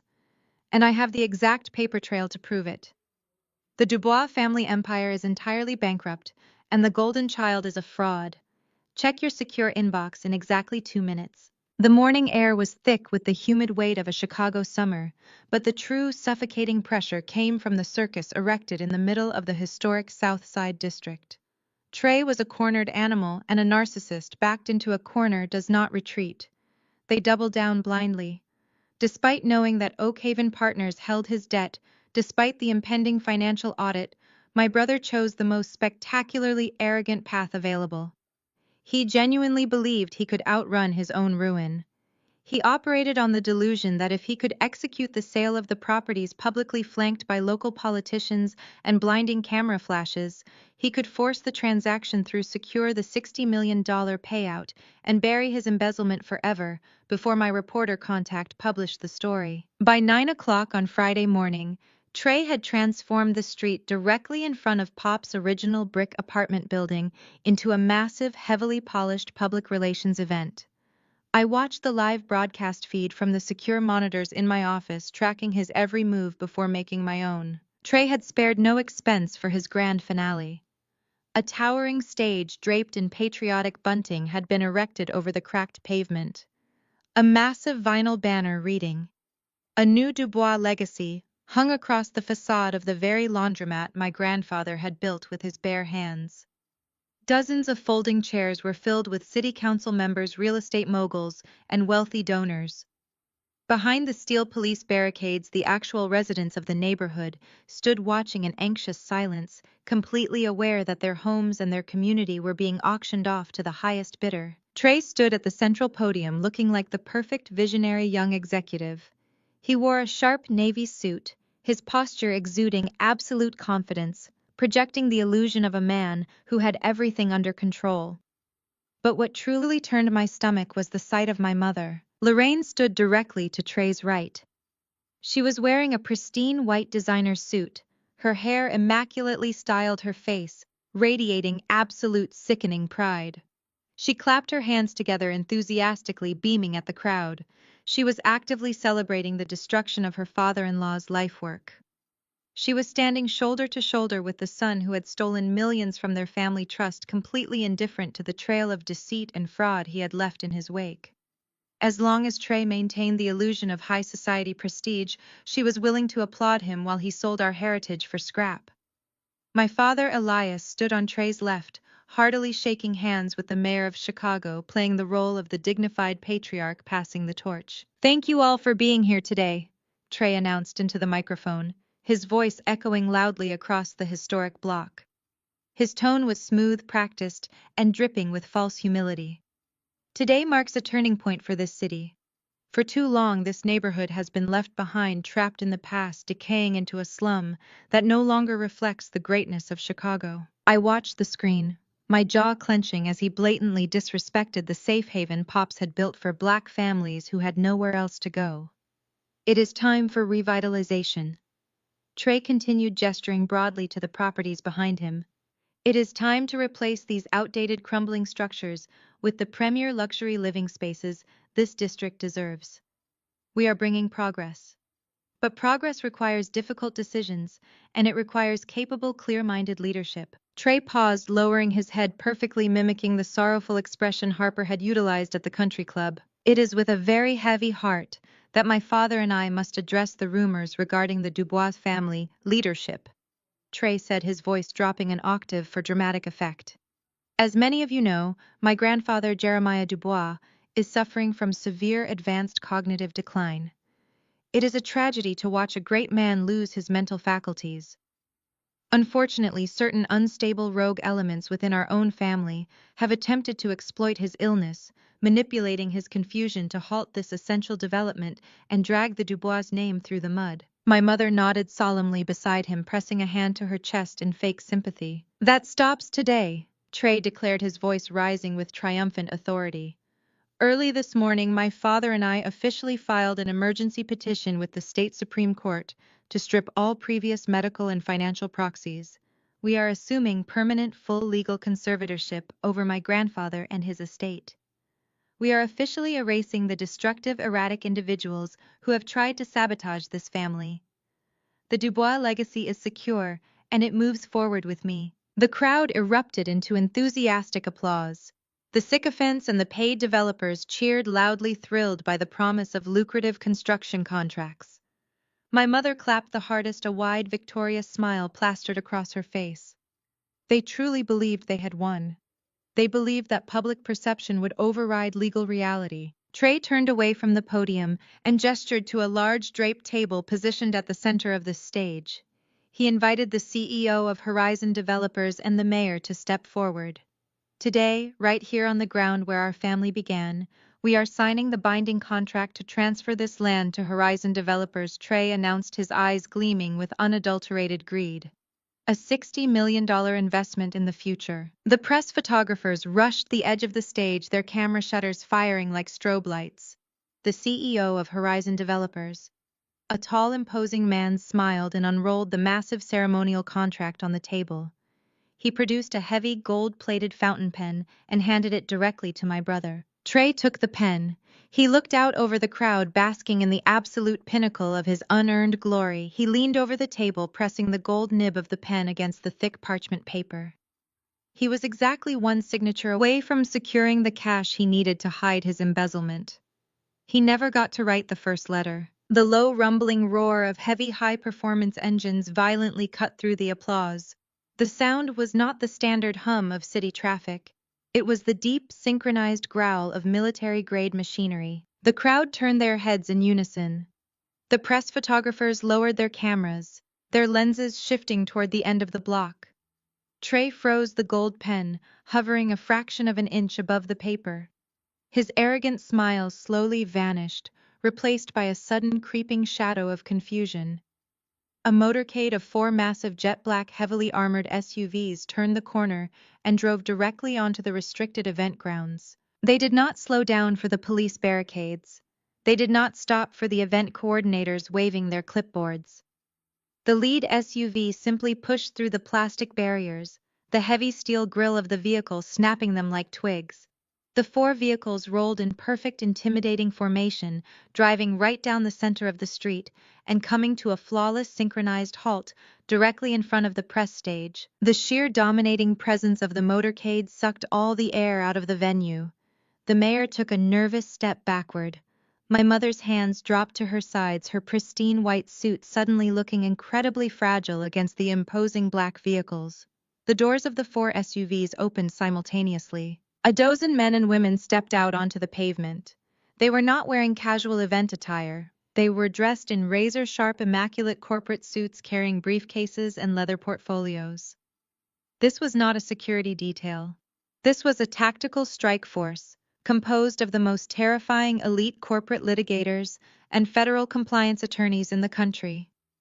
Victoria Sterling stepped out of the second vehicle, adjusting her glasses, her face completely devoid of mercy. Then the rear door of the lead SUV swung open. I stepped out onto the pavement. I was wearing a tailored, blood-red power suit that commanded the eye and completely dominated the visual space. I did not look like a disgraced rogue daughter. I looked like a woman who owned the ground I was walking on. I slowly closed the heavy car door behind me. I adjusted my cuffs, feeling the absolute electrifying surge of power coursing through my veins. I looked up at the stage, my eyes locking directly onto my brother. The gold pen slipped from Trey's trembling fingers and clattered uselessly onto the table, his face drained of every ounce of blood, turning a sickly, translucent shade of gray. He looked at the fleet of armored vehicles. He looked at the army of elite lawyers flanking my sides. And finally, he looked at me. The cameras began flashing furiously again, pivoting away from the golden child and focusing entirely on the woman who had just arrived to burn his empire to the ground. I did not walk. I marched. My heels struck the cracked pavement with rhythmic, unrelenting precision. Victoria Sterling matched my pace flawlessly on my right, clutching a thick, red-stamped leather portfolio against her chest. The Oakhaven private security contractors immediately fanned out, forming an impenetrable human wall between the press pool and the stage.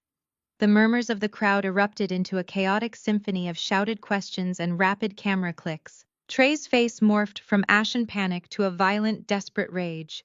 He slammed his fist onto the wooden podium, leaning into the microphone. Security Trey bellowed, his voice cracking with panicked authority. "Remove this woman immediately. She has absolutely no authorization to be on this site. Officers arrest her for trespassing and disrupting a city-sanctioned event." Two local beat cops stationed near the barricades took a hesitant step forward, their hands resting cautiously on their belts. Before they could even cross the threshold of the stage, my lead security contractor, a man the size of a commercial refrigerator, stepped directly into their path. He did not say a word. He simply crossed his arms.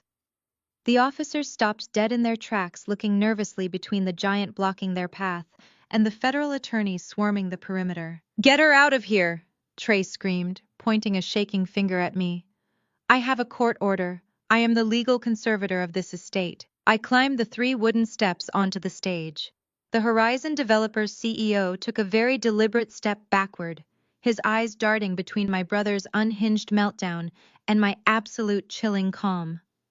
The mayor of Chicago, a man whose political survival depended on completely avoiding public scandals, was already whispering furiously to his chief of staff, edging his way toward the back stairs of the stage. "Nia, what on earth is wrong with you, my mother?" Lorraine hissed, stepping forward with her hands planted firmly on her hips. Her pristine white suit suddenly looked ridiculous against the backdrop of an active corporate war zone. "You are ruining a historic moment for this family. You are humiliating your brother in front of the press. Go back to your little apartment and let the adults handle the real business." I ignored her entirely. I did not even grant her the dignity of making eye contact. My gaze was locked exclusively on the CEO of Horizon Developers. "Sir," I said, my voice carrying clearly over the murmurs of the crowd, without the need for a microphone, "if you sign that document, you are not closing a real estate deal. You are actively participating in a multi-million-dollar wire fraud scheme, federal racketeering, and the illegal liquidation of assets you have absolutely no claim to. I strongly suggest you put the pen down." The CEO looked at the heavy gold pen in his hand, as if it had suddenly turned into a live grenade. He slowly placed it back onto the velvet-draped table. "Do not listen to her!" Trey shouted, practically lunging across the table to grab the pen and shove it back toward the executive. "She is insane. She is a disgruntled, unemployed nobody who is upset. She was cut out of the family trust. I have the signed conservatorship right here. A state judge granted it to my father and me this morning. We have total legal authority to liquidate these assets." Trey waved a thin stack of papers in the air, his chest heaving with exertion. He looked manic. The carefully crafted illusion of the brilliant young developer had completely shattered, revealing the desperate cornered thief underneath. Victoria Sterling stepped up beside me. She did not yell. She did not wave her hands. She simply opened her leather portfolio and extracted a thick, heavily bound dossier sealed with the vibrant red wax stamp of the state Supreme Court. "Mr. Dubois," Victoria said, her voice cutting through the humid summer air with lethal precision, "that ex parte conservatorship order you are waving around is not worth the paper it is printed on. It was fundamentally fraudulent the moment you filed it, because you filed it against a man who is legally no longer your grandfather." The entire street went dead silent. The press corps stopped shouting. Even the camera shutters seemed to pause. My father, Elias, finally broke his paralyzed silence. He stepped forward, his face flushed a dangerous shade of crimson. "What kind of nonsensical garbage are you talking about?" he demanded, his voice thick with outrage. "Jeremiah Dubois is my father. I am his next of kin. I am his primary heir. You cannot change genetics with a cheap parlor trick." "You cannot change genetics." "Elias," I agreed, turning to face the man who had spent his entire life trying to erase me. "But you can absolutely change the law. And Pops was significantly smarter than you ever gave him credit for." I took the red-stamped dossier from Victoria's hands. I held it up so the blinding flashes of the press cameras could capture every single detail of the official seal. "5 years ago," I announced, making sure my voice carried to the very back of the barricades, where the neighborhood residents were watching in stunned silence. "Pops realized exactly what you and Trey were planning to do with his legacy. He saw the gambling debts. He saw the financial mismanagement. He knew that the second his health began to fail, you would vulture his life's work and sell this community to the highest bidder to cover your own catastrophic failures." Trey's jaw dropped. His eyes darted frantically around the stage, searching for an exit that did not exist, so he took permanent, irrevocable action. I continued stepping closer to my father. He filed a petition with the state Supreme Court, a petition for adult adoption. 5 years ago, Jeremiah Dubois legally adopted me as his daughter. The collective gasp from the crowd was audible. The reporters frantically began scribbling in their notepads. My mother stumbled backward, her hand flying to her mouth in genuine, unfiltered shock. "That is impossible," Elias choked out, gripping the edge of the podium to keep his knees from buckling. "You are his granddaughter. You cannot just be adopted. In the state of Illinois, adult adoption is completely legal and requires exactly zero consent from any other family member." Victoria stated, delivering the legal death blow with the casual indifference of someone ordering a coffee. Upon the finalization of that adoption, Elias Dubois was legally and permanently severed as the primary next of kin. Miss Nia Dubois became his first-line heir, his direct legal daughter, and the sole beneficiary of his entire estate. I turned back to Trey, watching the reality of his utter destruction finally penetrate his arrogant skull. "You do not own this neighborhood, Trey," I said, my voice dropping to a low, dangerous register. "You do not own the laundromat. You do not own the apartment buildings. You do not own a single brick on this street." Immediately following the adoption, Pops transferred every single deed, every single title, and every single cent of his liquid capital into an irrevocable blind trust. A trust that I manage as the sole executive director. Trey stood frozen, his eyes wide and vacant. The $60 million deal he needed to save his life had just vanished into thin air. "This land cannot be sold," I announced to the crowd, staring directly into the lenses of the television cameras. "It will never be sold to luxury developers. It will remain exactly what it was always intended to be, a cornerstone for this community. The CEO of Horizon Developers did not wait for another word. He grabbed his briefcase from the table, turned to his assistants, and began marching off the stage. "Wait," Trey pleaded, lunging forward to grab the executive's sleeve. "We can fix this. We can fight this in court. The contract is still good." The CEO yanked his arm away, shooting Trey a look of absolute disgust. "You lied to me about your ownership of these assets," he snarled. "You brought my firm into a fraudulent transaction on live television. You will be hearing from our corporate litigators before the end of the day." The executive stormed past the barricades, his departure acting as a signal for the mayor. The politician practically sprinted down the back stairs, flanked by his security detail, desperate to distance himself from the toxic fallout of the Dubois family implosion. Within 60 seconds, the grand stage had transformed into a monument of utter humiliation. My mother was hyperventilating. She grabbed Elias by the arm, shaking him violently. "Do something!" Lorraine shrieked, her perfectly maintained facade shattering into a million pathetic pieces. "She stole everything. Tell them to arrest her." Elias could not move. He was staring at the red-stamped dossier in my hands, as if it were a venomous snake. The realization that his own father had legally disowned him, choosing the daughter he had cast aside, had completely broken his mind. Trey let out a sound that was half sob, half scream. He turned to me, his eyes bloodshot and manic. "You ruined my life," he spat, spit flying from his lips. "I needed that money. You have no idea what you have done." "I know exactly what I have done, Trey," I replied, stepping right into his personal space. "I know about the $5 million missing from the commercial trust. I know about the offshore transfers to Macau. And I know about the federal audit scheduled for next week." Trey stopped breathing. "You thought you could bury your embezzlement under $60 million of Horizon cash," I whispered, ensuring only he could hear the absolute finality in my voice. "But the money is gone. The sale is dead. And the auditors are already reviewing the files I sent them 30 minutes ago." Trey dropped to his knees right there on the wooden stage. He did not cry. He just stared blankly at the ground, a man completely and totally erased. The silence on the stage lasted only a fraction of a second before my mother shattered it. Lorraine lunged forward, her pristine white heels clicking frantically against the wood. She grabbed my arm, her manicured nails digging painfully into my blazer. "You are a liar!" she shrieked, her voice shrill and echoing through the microphone Trey had abandoned. Jeremiah would never do such a thing. He would never choose a bitter, ungrateful girl over his own son and grandson. "You forged those documents. I will have you thrown in a federal penitentiary for the rest of your miserable life." I looked down at the hand clawing at my sleeve. I did not pull away. I simply stared at it with such absolute freezing contempt that my mother instinctively recoiled, her hand dropping back to her side as if she had been burned. "The documents were authenticated by the state Supreme Court 5 years ago. Lorraine," I said, my voice carrying a terrifying measured calm. 5 years ago, when Pops was completely sound of mind. 5 years ago, when he watched his own son hand the keys of the Dubois legacy over to a boy who could not even balance a checkbook.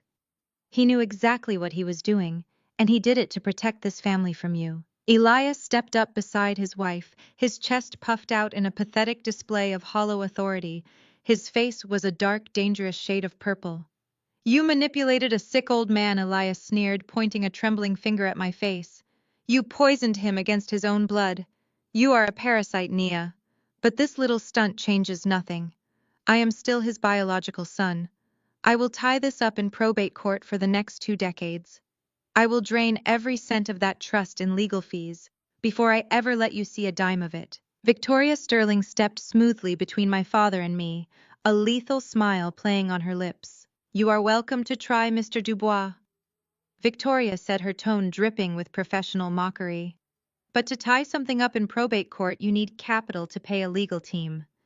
And as of this morning, your personal accounts have been frozen, pending a federal investigation into wire fraud and corporate embezzlement." Trey, who had been staring blankly at the floor, suddenly snapped.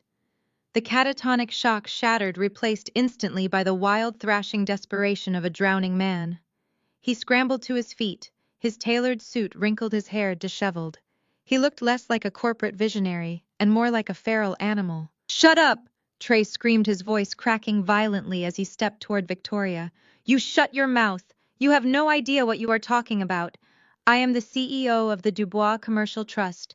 I run the accounts. I make the deals. I am the one who built this portfolio. You did not build anything, Trey, I said, my voice cutting through his hysterical shouting. You inherited a masterpiece and you pawned it for casino chips. I turned away from my brother and looked over at the massive LED screen positioned at the back of the stage. For the past hour, it had been displaying a glittering high-definition architectural rendering of the Anew Dubois Legacy luxury condominium complex. It was a pristine fake image of glass and steel, completely erasing the history of the neighborhood we were standing in. I raised my right hand and gave a sharp, subtle nod to the Oakhaven security contractor standing near the audio-visual booth at the edge of the barricades. The contractor tapped a sequence into his tablet. The giant LED screen behind us violently flickered. The bright, sunny image of the luxury condos glitched, dissolving into a jagged pattern of static. A collective gasp rippled through the crowd of press and politicians as the screen suddenly went pitch black. A second later, it flared back to life, but it was no longer showing a real estate mock-up. The screen was now broadcasting the highly classified, deeply encrypted internal financial ledgers of the Dubois Commercial Trust. The documents I had pulled from my secure server room just an hour ago were now displayed in towering, unmistakable high definition for the entire city of Chicago to see. My parents turned around to look at the screen. The remaining city council members in the front row stood up from their folding chairs, their mouths falling open in horror. The press photographers went absolutely wild, the rapid-fire clicking of their camera shutters sounding like a swarm of locusts, as they documented the financial ruin of the Dubois family in real time. "What is this?" Elias demanded, his voice trembling as he stared up at the massive columns of numbers. "Turn that off. Turn that screen off right now." He lunged toward the audio-visual booth, but two of my massive private security guards effortlessly blocked his path, crossing their arms and staring him down.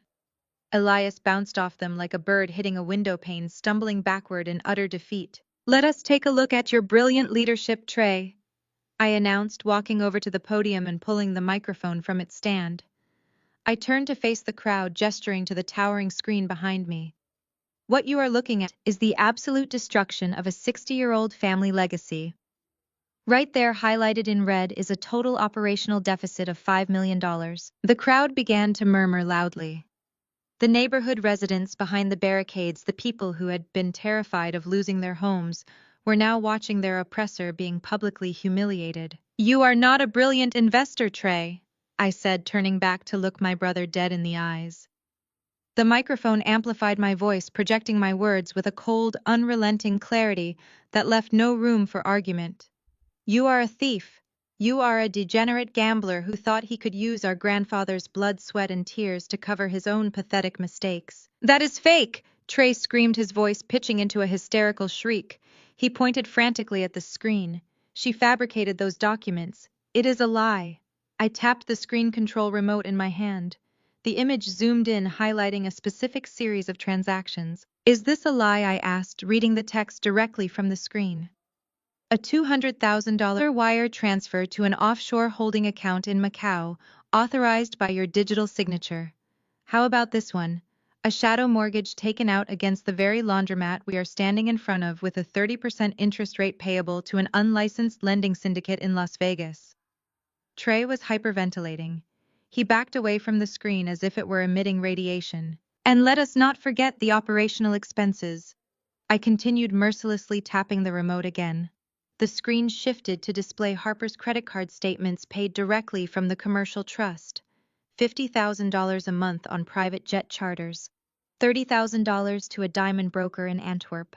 A $200,000 retreat to a Swiss medical spa. I looked down at the front row of VIP seating.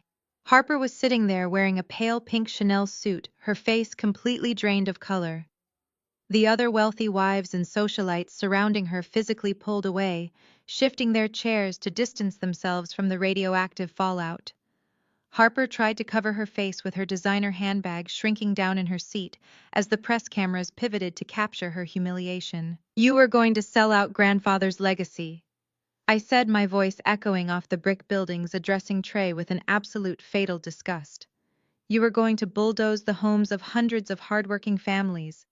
You are going to lock the man who raised you into a psychiatric ward, strip him of his human rights, and steal his life. And you are going to do all of it just to save your own ragged reputation and fund the shopping habits of your gold-digging wife." Lorraine let out a sharp, devastated wail. She looked at the screen, then at Trey, the horrific reality of her golden child, finally breaking through decades of deliberate, willful ignorance. "Trey," she whispered, her voice trembling, "tell me this is not true. Tell me she is lying." Trey could not look at our mother. He could not look at Elias. He stood trembling on the stage, entirely stripped of his armor, exposed to the glaring daylight as the fraud he had always been. "This neighborhood is not for sale," I announced, turning my back on my ruined family and speaking directly to the residents standing behind the police barricades. "The Dubois legacy will not be defined by greed, embezzlement, or the destruction of our own people. As the legal owner of these properties, I am officially freezing all rents. I am allocating $10 million from Oakhaven Partners to fully renovate every single apartment building on this block without displacing a single family." The residents stared at me in stunned silence for a brief moment. Then a single person started clapping. It spread like wildfire. Within seconds, the entire crowd of locals erupted into deafening cheers. They were screaming my name, applauding the preservation of their homes and the absolute downfall of the men who had tried to destroy them. The corrupt politicians and the greedy developers were silently fleeing the scene, slipping away down the side streets to avoid the incoming federal investigation. The press corps was entirely focused on the giant digital billboard of crimes and the cheering crowd of victorious citizens. My father sank into a folding chair on the stage, burying his face in his hands, completely broken by the realization that his legacy was gone. His favorite son was a criminal, and the daughter he had treated like dirt was now the undisputed ruler of his world. I handed the microphone back to Victoria. I smoothed the lapels of my blood-red suit, the chaotic roar of the crowd serving as the perfect soundtrack to my victory. I did not need their apologies. I did not need their love. I had taken back what was mine, and I had left them with absolutely nothing. The collective gasp of the press corps was momentarily drowned out by the sharp, frantic clicking of a woman's heels storming up the wooden steps of the stage. Harper was practically vibrating with rage.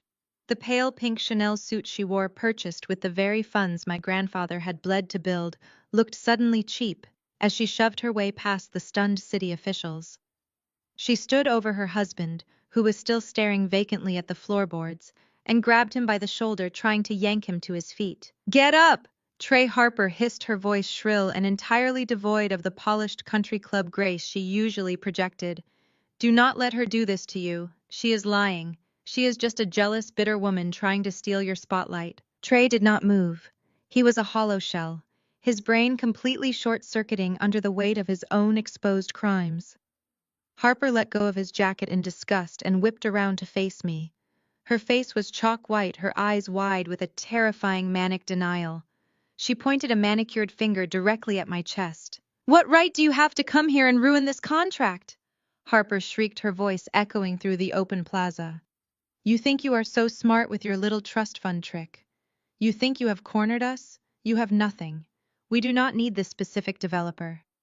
Vanguard Group already agreed to completely fund our next 3 commercial phases. They guaranteed a $50 million credit line yesterday afternoon.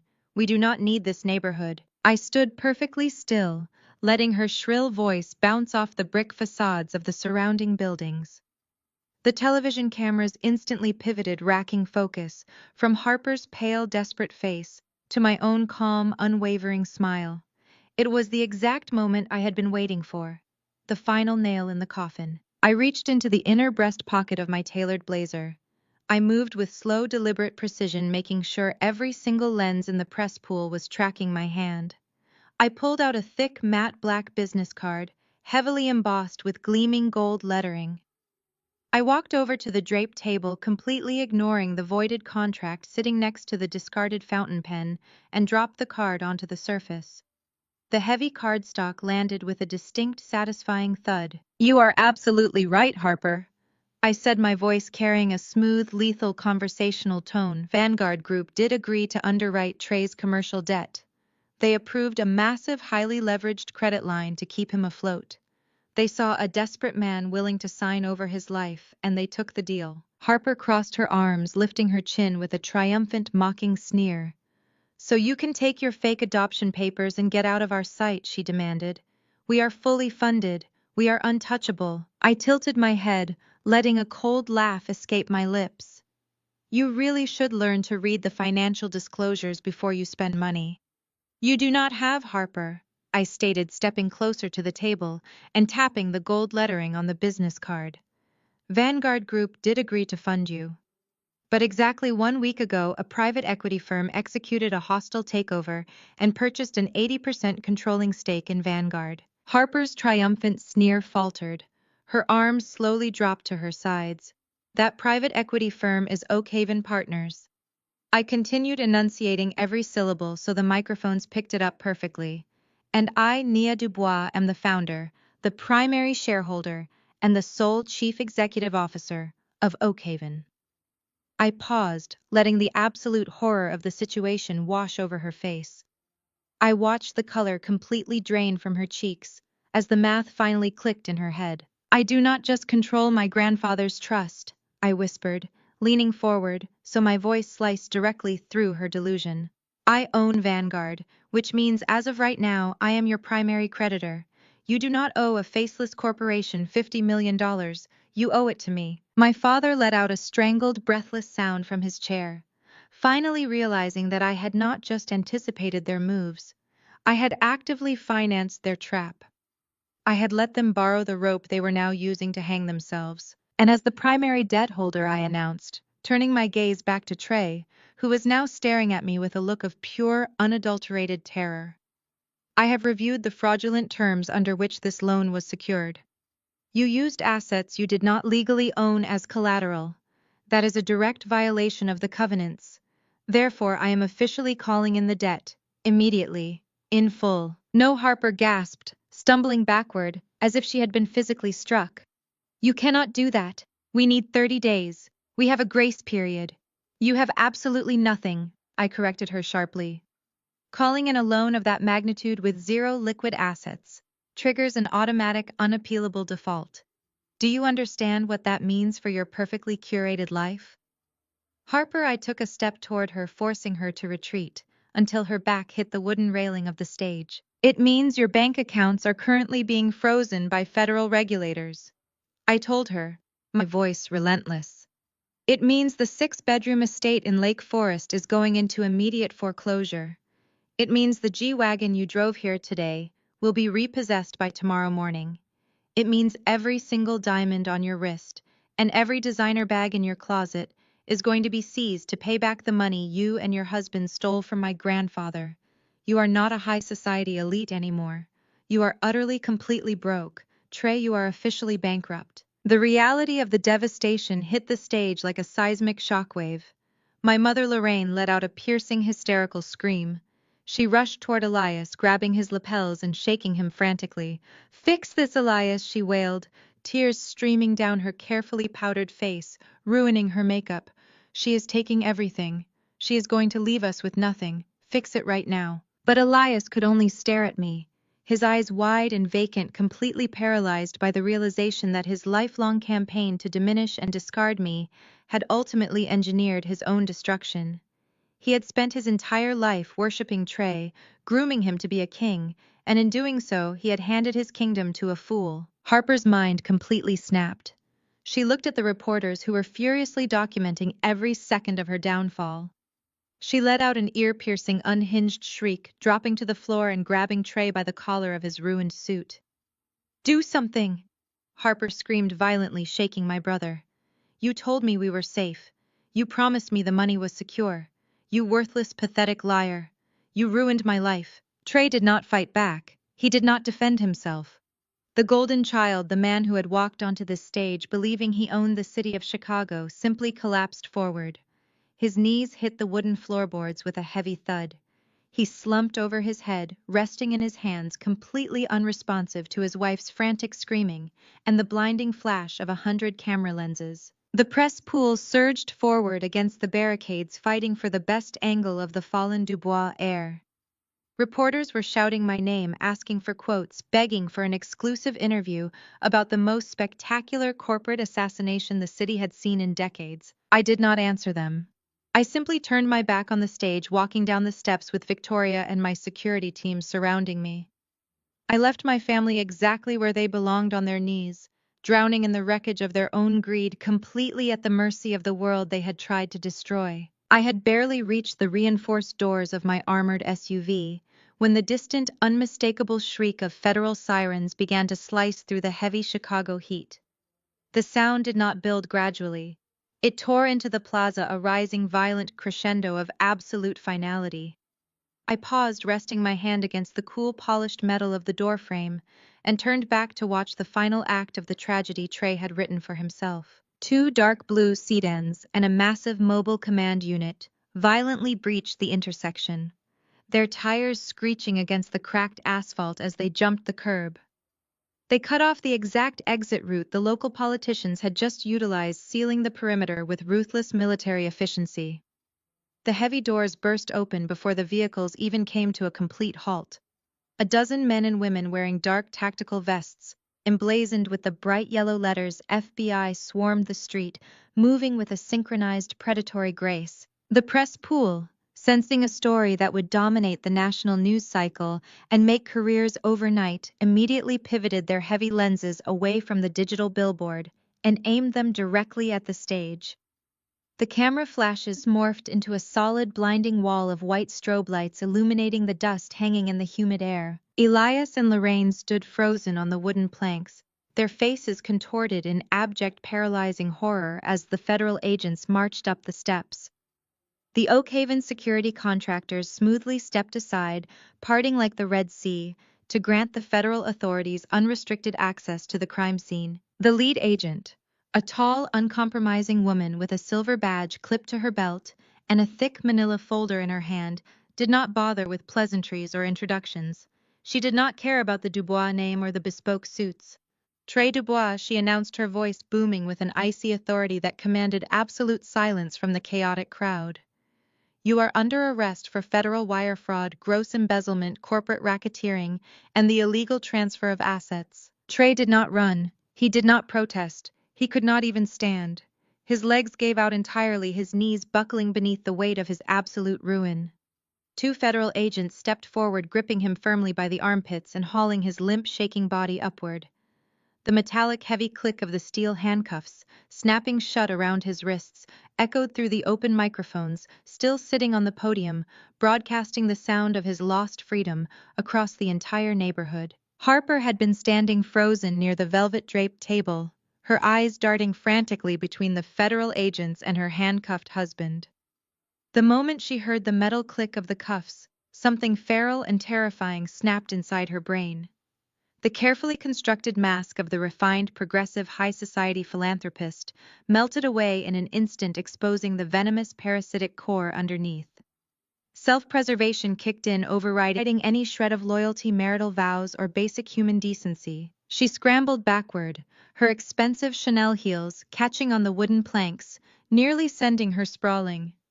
"Do not touch me!" Harper shrieked violently, batting away an agent who reached out to guide her away from the edge of the stage. She looked at Trey. She did not look at him with pity or sorrow or even anger. She looked at him with visceral, unadulterated disgust. It was the look of a woman staring at a contagious disease. She grabbed her left hand violently, twisting the massive 6-carat diamond engagement ring and the heavy platinum wedding band off her finger. She did not just drop them. She hurled them directly at Trey's face with all the force she could muster. The heavy diamond struck his cheekbone, leaving a sharp red scratch before clattering uselessly onto the stage and rolling toward the edge of the stairs. "I have absolutely nothing to do with him!" Harper screamed at the press pool, her voice completely unhinged, spittle flying from her lips as she desperately tried to control the narrative. "I am the victim here. I am a victim. I was scammed by this fraudulent black man." The entire street gasped in unison. The collective intake of breath was loud enough to rival the sirens. The ugly, vile truth was finally out, completely unvarnished and captured by dozens of high-definition cameras. The woman who had happily spent millions of dollars stolen from a historic black community, The woman who had smiled for the social pages while tearing down the Dubois legacy was now using her husband's race as a weapon to distance herself from his crimes. She had gladly taken the Dubois' money, but she had always fundamentally despised the Dubois blood. "Look at him!" Harper continued to rant, her face flushed and distorted with racist panic as reporters shoved microphones closer to catch every toxic word. "He is a criminal. He lied to me about everything. I belong in Lake Forest. I do not belong in this ghetto with these people. I am not a part of this." The local residents standing behind the police barricades erupted. The people who had watched this family exploit them for years began to boo and shout back at her, their voices rising into a deafening tide of righteous anger.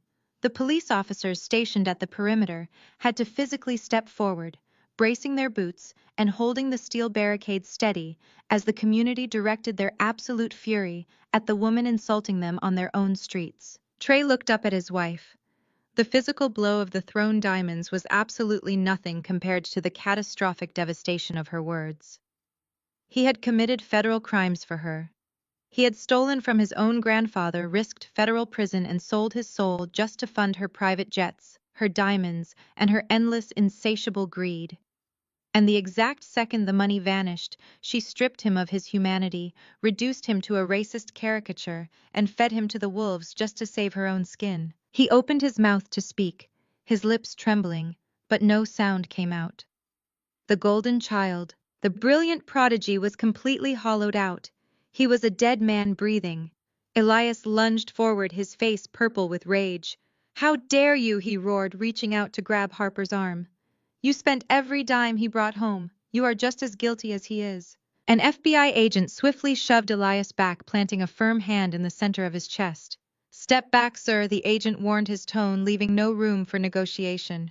"Interfere with this arrest, and you will be in the back of a vehicle right next to him." Lorraine was openly sobbing now, clutching her designer handbag against her chest like a shield.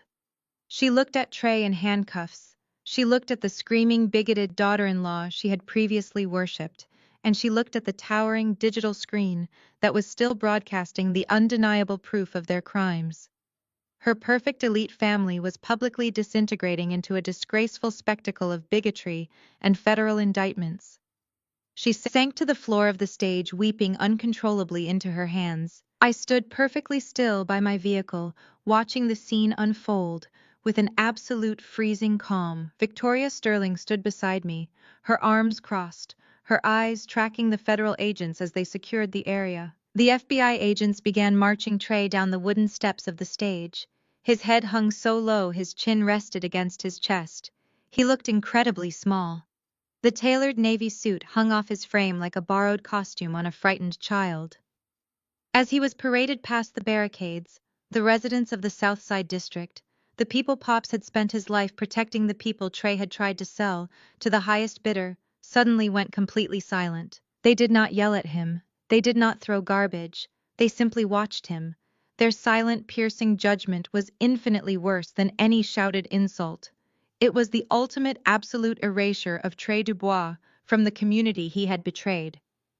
An agent placed a hand on Trey's head, pushing him down into the back seat of a dark SUV.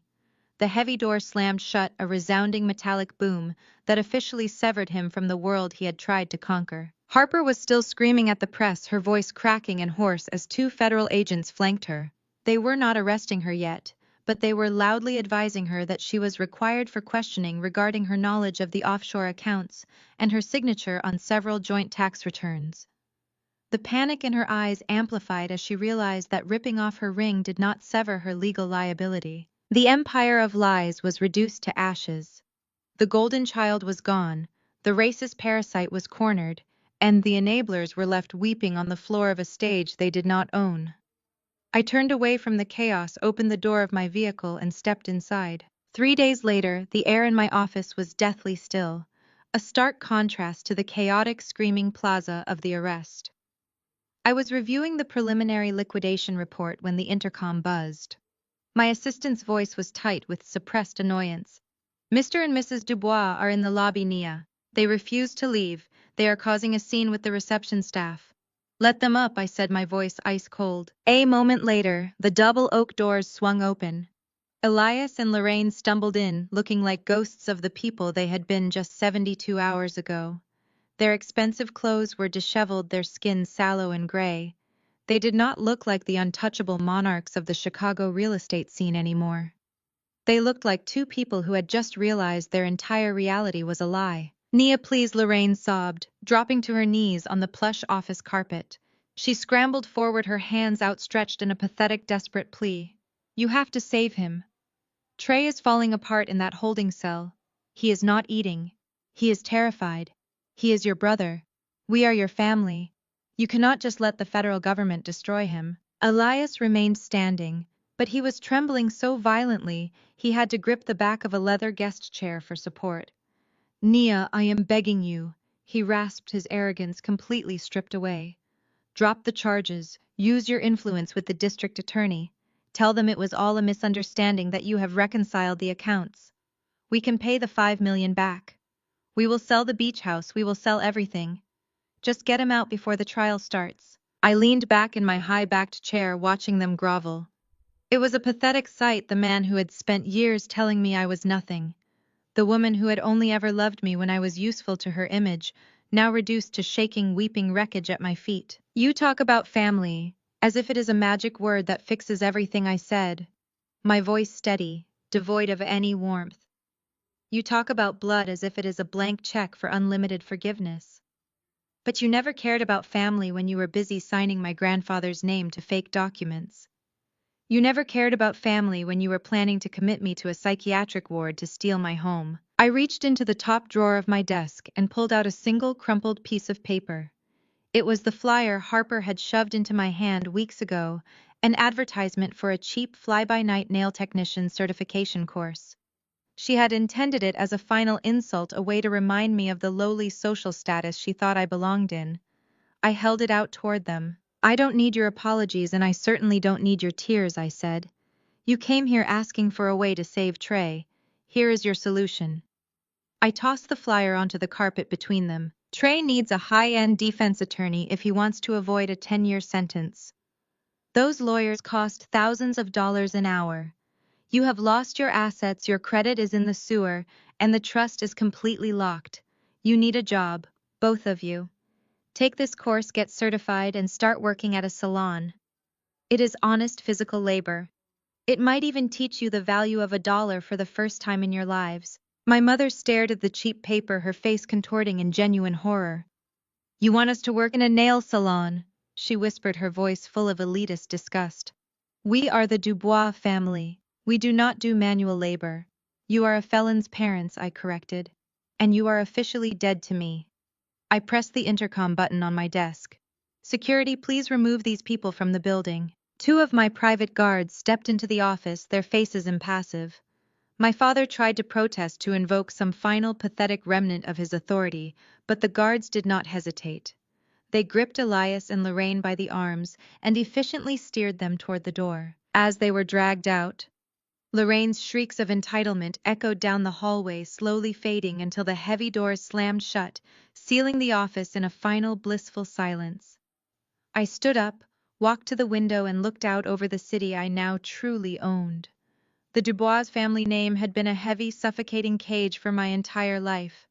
I had finally burned it down, and the air had never felt cleaner. The morning sun climbed over the Chicago skyline, casting a golden, forgiving glow over the historic South Side district.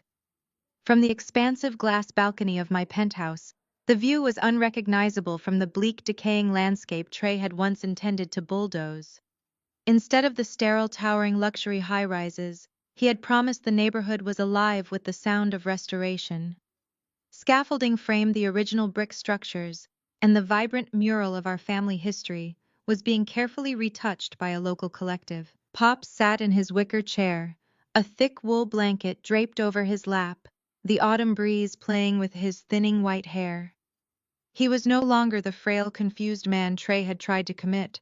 His eyes were sharp, bright with a pride that had been dormant for decades. He reached out his weathered, calloused hand, patting my forearm with a steady, firm pressure. "The laundromat is thriving again," Nia Pop said, his voice raspy but clear. "And the apartment buildings are full of life. You didn't just save these walls. You saved the people who live inside them. You protected the only legacy that ever really mattered. I leaned back, resting my head against the cool metal of the balcony railing. I watched a group of neighborhood kids playing soccer in the renovated community park, the laughter rising up to meet us. My transition from the rogue granddaughter to the sole steward of the Dubois Trust had been a brutal high-stakes war, but looking at this city, I knew the cost had been worth every cent. You protected it all, Pops, I said. I just finished the job you started. He chuckled, a low, rumbling sound that seemed to vibrate through the chair. You did more than finish it, Nia. You made it yours. I turned away from the view, picking up a crystal flute of vintage champagne from the small table beside me. The liquid caught the morning sun, burning a deep amber gold. I looked directly into the camera lens, the glass cold against my lips. A slow, razor-sharp smile spread across my face, the kind of smile that had terrified my father and broken my brother. The Dubois name was a heavy, suffocating cage they tried to use to break me. I said, my voice cutting through the quiet morning air with absolute finality. They said I wasn't worthy of the name. They were right. I didn't come here to carry it. I came to conquer it. I don't belong to the family legacy anymore. I own it.